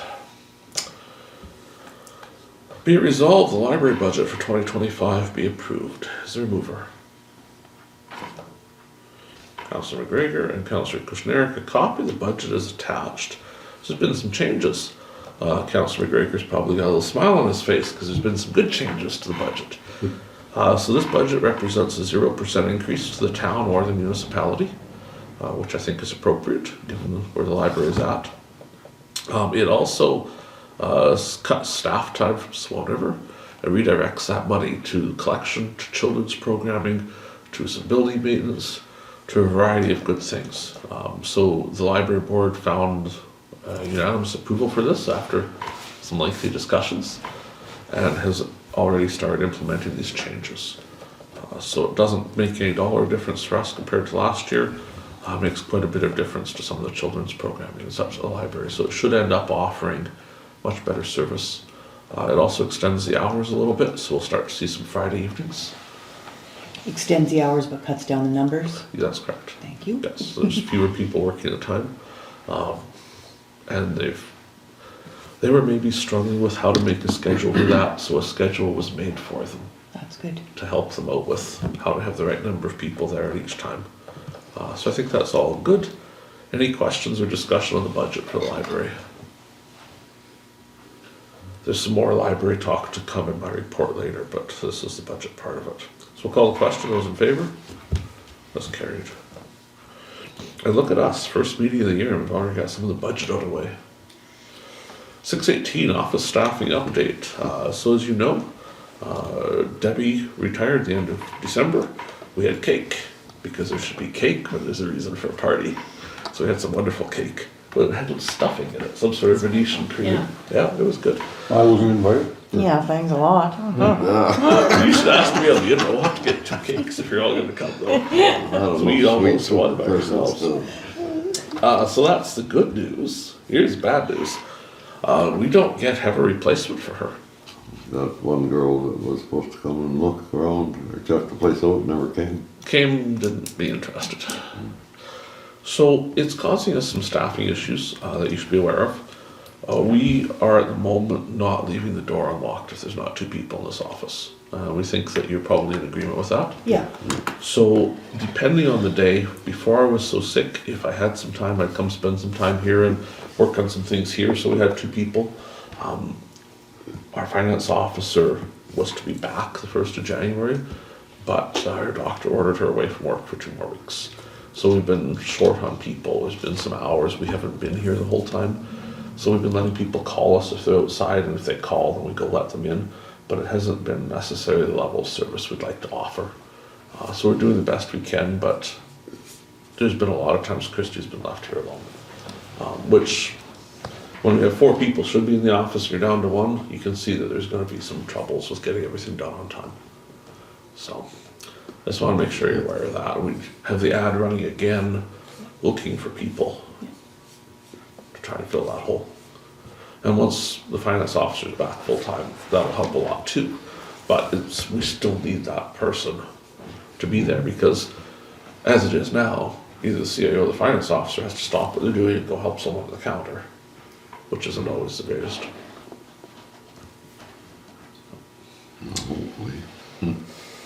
We're also training this week. One of our office folks is doing our training for the heavy duty trucks and trailers, because we must have somebody that has their safety training for that, and it was Scott, but he left. So she's taking the training all week, so she's here. But that's also causing troubles this week, because normally she'd be here to help out some of those days, but she has to do the training, so it's the typical mess that comes from Swan Valley West, but we'll work through it. 619 we actually talked about already as part of the lift station. I was going to show you the Master Keying stuff, so that's done. Let's go to 7.1, RCMP report. So this is for information for council. I'm not going to spend a lot of time going through it tonight, but it's the latest update from November 24. It's on the agenda for anyone that wants to see it. Does anyone want to discuss it? On to 7.2, this is the full bridge inspection report with all the photos. We've seen that Coles Notes version before. As you may have guessed from the discussion about office staff, we have not yet issued the tender documents for Brown Bridge, but that is still on the list, and we will get to it. But that full bridge report is there for you folks, but also for the public if they want to see what shape the bridges are in. 7.3, the AMM is coming to see us. That means Mr. Jacobson, but also Kathy Valentino and others. February 5th at 9:30 a.m. here for an hour. If there's anything you wish to discuss with the AMM, let us know ahead. We'll let them know. Otherwise, it'll be a general discussion of things going on. And they only make it out every couple of years, so if you can make it, it's great if you can come. And I'm sure there'll be cookies or something.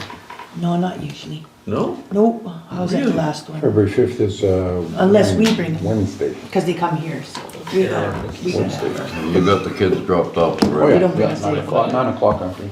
Sure, I'll be here. Just themselves. I'll You'll be here see in for the 9. letter here, it says we had to let them know today, so we've already said yes. Yeah. But then whoever can come, they think in here they are kind of looking to know the numbers a little bit. I'm responding to him tomorrow. So I'll come. Yeah. I can. 2, 3, Councillor Neely, How likely was your hey, Four. Councillor McGregor. I'll Not likely. I'll have to look. but- Hey, no, you're probably not. Okay, He's so gotta fix my car. Not 5, bad. plus you for sure. Okay, 7.4, Swan River Needle Cleanup Program. The Star and Times posed some questions to Prairie Mountain Health, and they sent the answers to us, I think, so that we weren't surprised with them when they showed up in the newspaper. So that's attached here. They made that special phone number for people to call for the needles, and to date, they have received 1 phone call.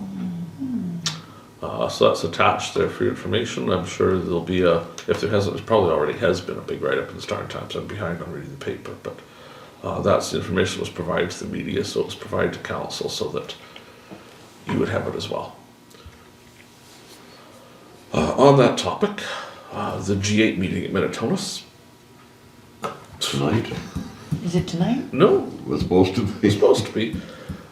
So, as you know, we normally have G4, G8 meetings where we have all our municipal partners together for a rather private meeting where we discuss a variety of municipal topics. We normally don't invite the public or the media. Minitonas is due to host that this month. Should have been hosted already. They determined in their wisdom that they would invite the media and the public and have us all speak to the public on needle cleanup and such in the valley, which was different. So the mayor and I spoke about that for a while, and the mayor spoke to Minitonas, because Minitonas and I may not be on the best speaking terms yet. And we kind of suggested that if you're going to have a meeting about these things, you might want to have Prairie Mountain Health at it to answer the questions. But they hadn't invited them. And we also asked what their plan was for facilitating the meeting. Because there's a lot of issues in Minnetonka lately that have people very angry. If you're going to have a public meeting in Minnetonka with the council there to answer questions, it might be hard to stay on the topic of drugs, because you might veer off into the topic of council and administration of Minnetonka. So we said, like, what is your plan for this? Because, while I personally would love to answer questions about what I think about Minnetonka, it might not be for the best. So they have at the moment postponed the meeting to a date that's not been determined, while they determine if they're going to hold it, or how they're going to hold it, or who they're going to have there, or how it's going to work. They seem heck bent on having the public and the media there, and this being a big open house instead of an actual G4 meeting. So it looks like there won't actually be a G4 meeting this quarter, because what they're calling a G4 meeting simply isn't one. But we'll see where that goes. We'll continue to wait for them. I talked to one of their councillors yesterday, asked if they had a meeting date. Nothing yet. That's not the purpose of the G4 stuff. No, not. That's an open meeting for public, that you hold your own meeting. If we want to That's- have a yeah, meeting, that's- we would hold our meeting, and they can have theirs if they want. That's But not their what G4 is expectation about. was that the mayor and I were both supposed to answer questions at it. And we said, what would you like us to say? Like, we have opinions, but we are not Prairie Mountain Health. No. We're not housing people, we're not giving out needles, we're not giving out supplies. How can we answer those questions? And you don't know Knowledgeably. all, you don't know all the facts, No. maybe. If you're going to have You a might meeting, know let's some of have it. the right people there to answer Yeah. the questions. And that isn't us. We only know the stuff we do. Might be good to have the RCMP there too. Well, they like having Riot control, They go in. riot control. Okay, moving to number 8, committee reports. We will start Germany. with I was thinking of Germany. Councillor Burick, your report for the last month. I'm My sure there's report for lots last of month, I have no committee reports at all, but I just maybe wanted to ask, can I ask a few things? Sure. What did you hear anything about 275? They were supposed to come here in January. They're supposed to be here in January. They haven't come yet? The mayor met with the minister the other day, brought up 275, and she said, for sure we're coming in January. He said, you know, it's January now. Yeah, And she said, and I think a bureaucrat was there, and he said he'd read the report, but he was confused by what it said, and he needed a briefing on it before they could come, but they were still coming in January to meet with us.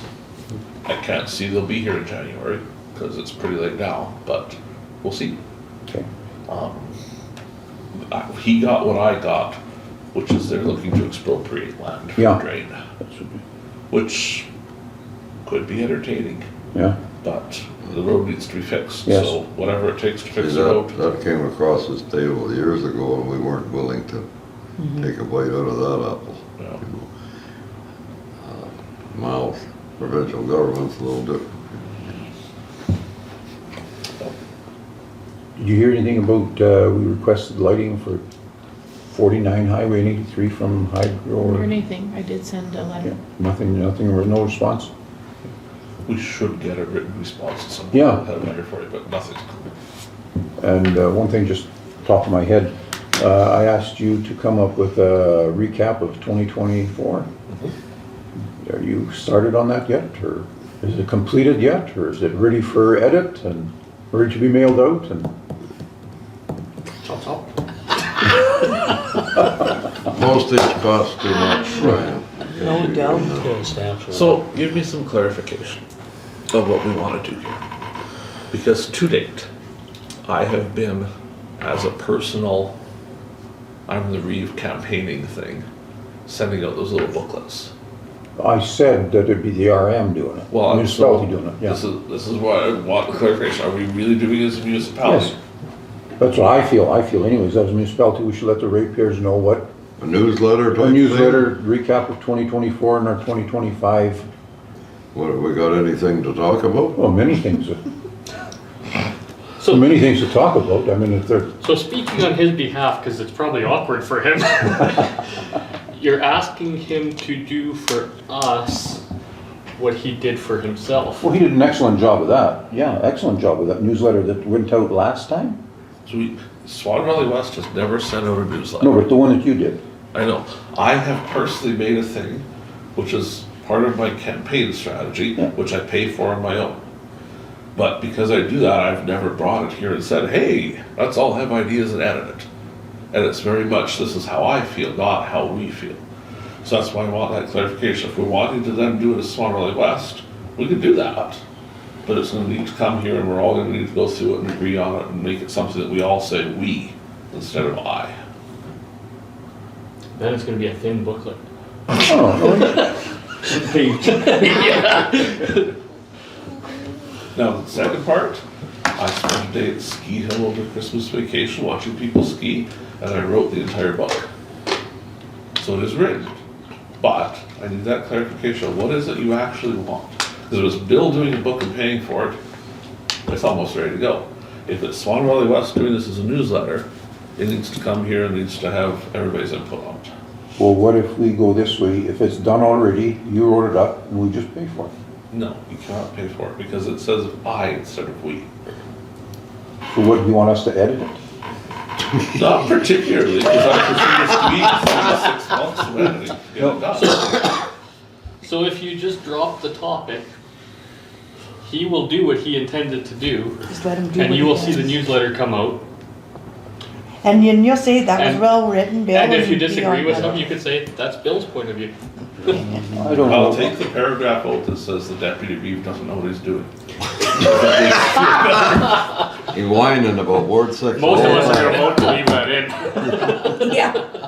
Yeah, these all go. How? How does everybody feel about it then? I think it's left, leave Leave well it, enough leave alone. it. I think, the way it is. I think it's I think it's looking pretty good the way it's sitting right now. Yep, we could all do our own if we wanted. No, you know, what I'm saying, Brad, as us as a council, municipality of Swan Valley West, letting the people know, like a recap of 2024 and what we're proposing for 2025. That's what our minutes are for. What? That's what our minutes are for. Read the minutes, come to a Who reads the meeting. minutes, Carrie? Well, if you wanna know, that's what you No, do. but the newsletter is excellent. Your newsletter I is read the excellent. minutes every time. You do, but I mean 99% don't. The newsletter you had last time was excellent. I told you it was excellent. You did very well, and I liked it, and I'd like to see that He again. did that on a personal basis. Yeah, I know, but I don't know why he should cover the bill. Like, Because then I His can say choice. whatever I feel like. Well, And sometimes I have opinions that may differ from council. And as an opposing view, if you're a ratepayer who disagrees with us, you're gonna question why your tax dollars should pay to advertise. Yeah. It's probably left, just let it be, and you'll see it anyways, because he's gonna do it anyways. Next. Councillor Blosha, I have no committee think- reports, thank you. do you have 20 questions? No, I have no questions. Councillor Kushniryk. Oh, the question part's been fun, let's go. I've got LUD and fire, you're gonna do fire. LUD, we mostly had garbage complaints, road complaints, nothing too crazy. And that's about it, I think. Councillor McGregor. The only thing in December we had was the budget meeting, I believe. Since we last met, I can't remember, but as you can see, the budget's there. I like what I see. Hope everybody else does. I think we're going in the right direction. I think you should buy more furniture. You cut the budget 13 grand. Furniture. You cut the budget $13,000. I have to say I'm impressed. Councillor Neely reads every single thing that's on this agenda. Because he knows every detail. That's pretty good. Yeah. Carrie's good with his numbers. Just my bank account, I can't. Yeah. You're good with other people's numbers. Anything else? Oh, Councillor Neely, you're up. Nothing since the last, no, go ahead. sorry, there was one thing. I did receive a call. I was wondering if there's the road to Thunder Hill, which is north of Kendall. I know that's provincial road, but over the holidays when a lot of people were using the was horrible. resort, The one it that was goes to bad. Benito? No, He's talking about Harlington Arlington. Oh, Road. east and west We always, road. we get this complaint every year, but Yeah, is there any way we can write a letter to them and say, hey, can you, now that it's really being used, can you kinda? It's always really being used and we've always been on them That's a about heavy it. use road. Nothing's changed, but Beat the I'm not dead saying horse, okay. don't mention it, but the thing that upsets me the most is our grader operators get blamed for that because Yeah. people see gravel and they Yeah. think it's us. Yeah. Yeah. And I have to stick up for them all the time and say, you know what? It's not. I'll show you exactly where it ends and it's good from there. Yeah, There was a time Well- this council took on those PR roads. Yeah, what you don't wanna That just was a- take well, on I was that. just wondering if there's some way we could kind of say, I would- hey, You can mention, make you them- can sure mention it. Yeah, like, Probably basically get the same form letter right now with no staff and do the best Well, they that can. particular road is contracted out by highways to someone else. Oh, so He then- hasn't bothered to do it either. Why don't we ask highways to tell us what they would pay us to plow the snow on that road? Oh, So I don't think we want the gravel part. But say, what would it pay? Because you're not doing it. You're going to have to do it, or we're gonna have to do it for you as a safety issue. And just explore that conversation some. It wouldn't be that Well, inconvenient anyways, because it But connects the, our. the thing roads is, we're anyways. already wanting to close roads, not us. We're already wanting to close roads that aren't getting plowed and then we're gonna give them an extra one on the plate? I don't know. Yeah. So we just went through I don't that one know. on a spell where there was no snow. We may not do it as well as we do our own roads, but better than the guys that are doing it. We have a similar issue in Benito with Main Street right now. This highways has done nothing. We were after them today for Main Street and they're thinking maybe next week if it doesn't snow. Well, the forecast on snow, Thursday is snow. So that's like saying, no, we're not gonna do it, right? But they just haven't moved any snow off of Main Street, which is in my report, so I won't jump ahead. Anything else, Councillor Neely? No, it's just like the town, when they clean the street off, highways pays them, right? Very little though. The town says they get paid for the whole season what it costs to clean it one time. Oh, But the payment isn't enough to cover it. I believe that even said they would pay us for Benito, but same thing, it'll be, yeah, it used to be we'd Fuel plow for it up one in the month. middle of the street there and then they'd come and clean it out. Well, They'd pay. the SAP I village. think is the same way now, SAP cleans right to the highway, do they not? I think so. Same issue, no, they made a deal with highways. Okay, no, that's all I've got. Councillor Zbirun. Just the fire board meeting we had on the 19th. I'm thinking you're gonna talk about that. You can fill in the blanks, I Byron. think they're charging us too much. No wonder they don't wanna come to shared services because they're starting to join us that way, but that's See, just my Councillor- opinion. Councillor I Burick just has. wanna say one more thing, like, who mentioned something, but you mentioned write a letter to highways about us plowing that road? Or both them plowing it more. For us, or you Explore said, the or options. hire us, but I mean, we used to, at one time, we used to look after highways. We did We take did. on all the PR Yes, roads and at that one was a time. mistake. And it was a mistake. It's a mistake, yeah. Cause it's the first road that they won't open before anybody else's.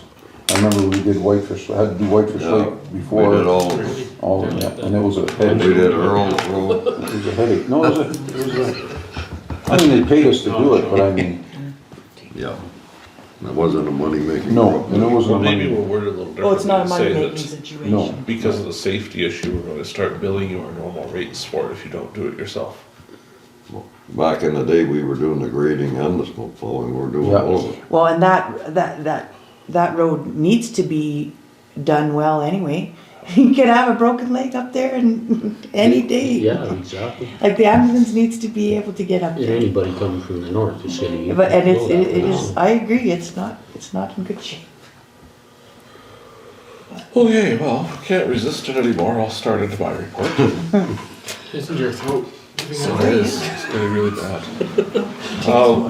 Yeah. The new phones, we've begun installing those, there's one in, we'll be putting more in shortly. They even have the nice little logo on them. So that's in progress. The keys we've talked about, tax sale we talked about, lift stations done, to the library front. So they spent many years ago a lot of money on buying servers and fancy stuff, and then haven't been looking after it. So their server died, and they lost everything from August until the end of December, except their accounting. It's not actually fixed yet because a war is going on currently on board about how to fix it. And if we're gonna spend thousands and thousands of dollars to have a server, or if we're gonna be normal and just rip all that crap out and have computers that work. So I've spent a little time over there. I now have a hard drive that has everything the library has on it, so it can't get any worse while the library internally sorts this out and eventually gets on with it.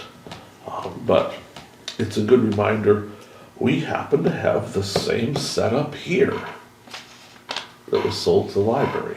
So it was a good reminder for us to spend a little time checking and making sure ours is looked after and is actually doing its backups, because in the library world, it hasn't done backup since July, and we're just left that way. So it's more for information than anything. The library board will have to sort the rest of that out.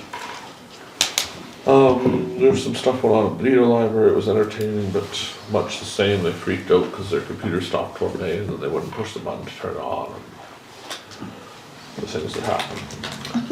At fire board, the fire costs are down slightly, not nearly enough.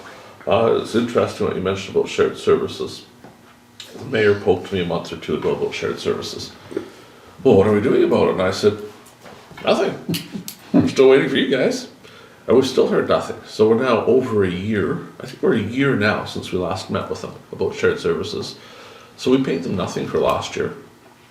Well, I don't think we're going to, because we have no agreement. But my thought had gone similar to yours. Well, with what we're paying them for fire and GIS, maybe that's all they need. Because Well, it's equal. why pay more? They It's don't seem to equal- be it's very equal. desperate. If they can go a year without coming to negotiations, They must not need it very that's bad. not needed. We think they'd be here. So we'll see. The door remains open for them to provide the information they're supposed to provide and show up for a meeting, but so far as yet they haven't. So we'll see how Is that that door goes. ever closed? I don't know. No, not here. We're always willing to talk to them. I don't know if we're always willing to sign an agreement. There's some things that would make sense, like the landfill. I can understand. Yeah. Other things becomes Not harder too and harder to much, not convince too us. much, eh? Yeah. So we'll have to see what happens. We didn't even pay nothing for landfill last Nothing.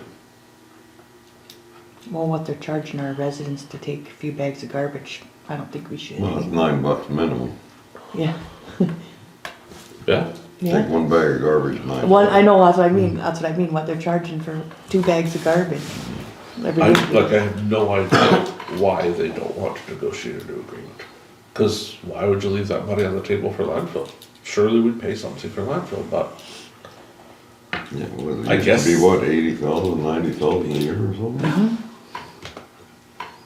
so whatever. Some years a little less, some years. It is not our job to run the town, No, you're right. but we'll see. Maybe a new CAO over there will see things differently. Did they get in a new city? I understand they're about to have one if they don't already. So are we gonna have to pay, like, back pay, like? The town taught us a valuable lesson with the fire department. Because when we had that agreement all worked out, and we were ready to start it, they said, well, we'll have to have a signing ceremony. Now we'll have to wait 2 months for someone to come because we wanted the fire commissioner to be here.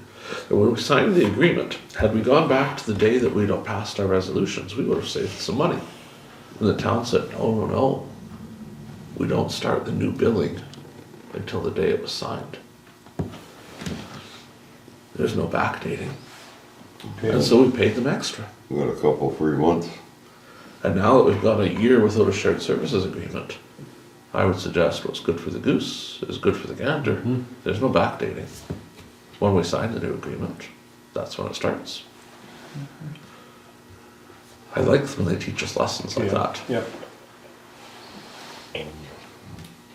So, I'm just gonna check this in case I've missed anything. It's actually been fairly calm because I've been sick for a week and a half. The auditors have been in. We're making really good progress on the audit. They're thinking they will be done in another month or so. I will be presenting that audit and then we'll be starting on the next one and we actually see catching up, which would be nice. Tax sale, so a bunch of stuff I have to do on camera. Medical recruitment So we recognized the physicians just before Christmas with a retention package. So they received those Explorer packs that the nurses' aides got earlier on. They also got some chocolate to go with it. So I was the one that did all of that for the committee. We got that all set up and done. And I think that's everything we need to go over. There's a small issue at the water treatment plant that needs to be resolved, but that's just that same spot is leaking again occasionally, but it doesn't always do it. So we're kind of watching to see how to fix it. We've got a couple things left on the list there to do from the orders for it, but we'll get that taken care of shortly too. Everything got fixed at the well. There's still a couple things we need to do more. There's still one drip, but it's dripping so slow that And we got heat in there. we have heat in there. Yes. Anything else you want to discuss here? You know, we talked a little bit about Main Street and the snow. I did speak to Public Works today about moving some snow in Benito that hasn't been moved, and there's a pile here as well. That just hasn't been happening. And some of that will have to go in camera, but I have received commitment from them that they're going to move some snow tomorrow. So we'll see how that turns out. I think that's all I have to share. For the in-camera session tonight, we are looking at some scrubbing concerns. Actually, no, we should spend a second on that now. So we have been doing scrubbing. You'll hear in camera about an MTS pedestal. We scrubbed it out because it looked a lot like a tree. Like, there's cute little fellas. Our scrubber just mows those down like nobody's business.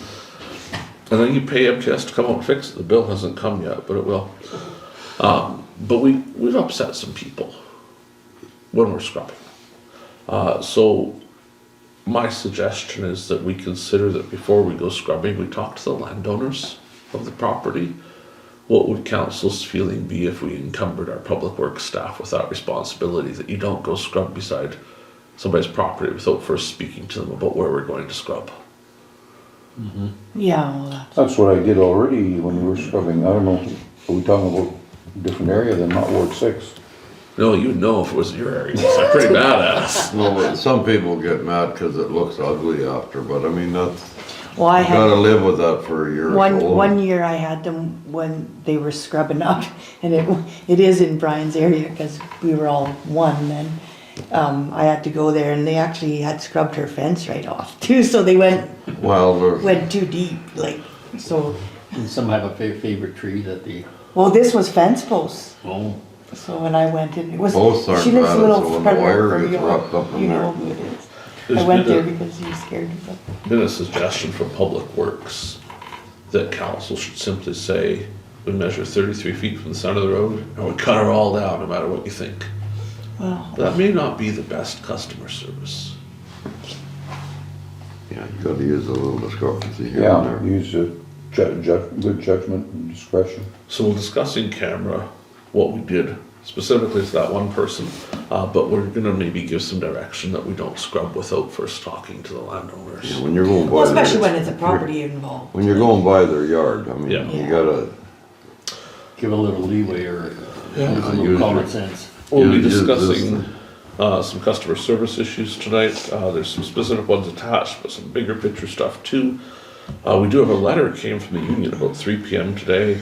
They seem angry with me again, but we'll talk union negotiations a bit. just you or me and Brad No, I included? think it's just me. Oh, You're welcome. I'm trying to fire. Yeah. We're going to talk about Kenville Community Center. That is not the Kenville Hall, but that's in Cabri yet because they asked us for it to be. I've got a couple applications to review, and hopefully that's all we're doing in camera tonight. So that's all yet to come. But before all that, we shall take a break. So we'll be in recess for about 10 minutes or so, and then we'll get back together. Roger that. So we'll go to 9.1 on the agenda. Be it resolved that pursuant to section 1523 of the Municipal Act, council shall meet as a committee to hold a closed meeting and continue discussions in camera regarding personnel matters, negotiations, preliminary discussions, unresolved legal matters, investigations or enforcements of act bylaws, and security of armed documents and property. Is there a mover? Councillor Burick, and someone to second it. Councillor McGregor, any discussion?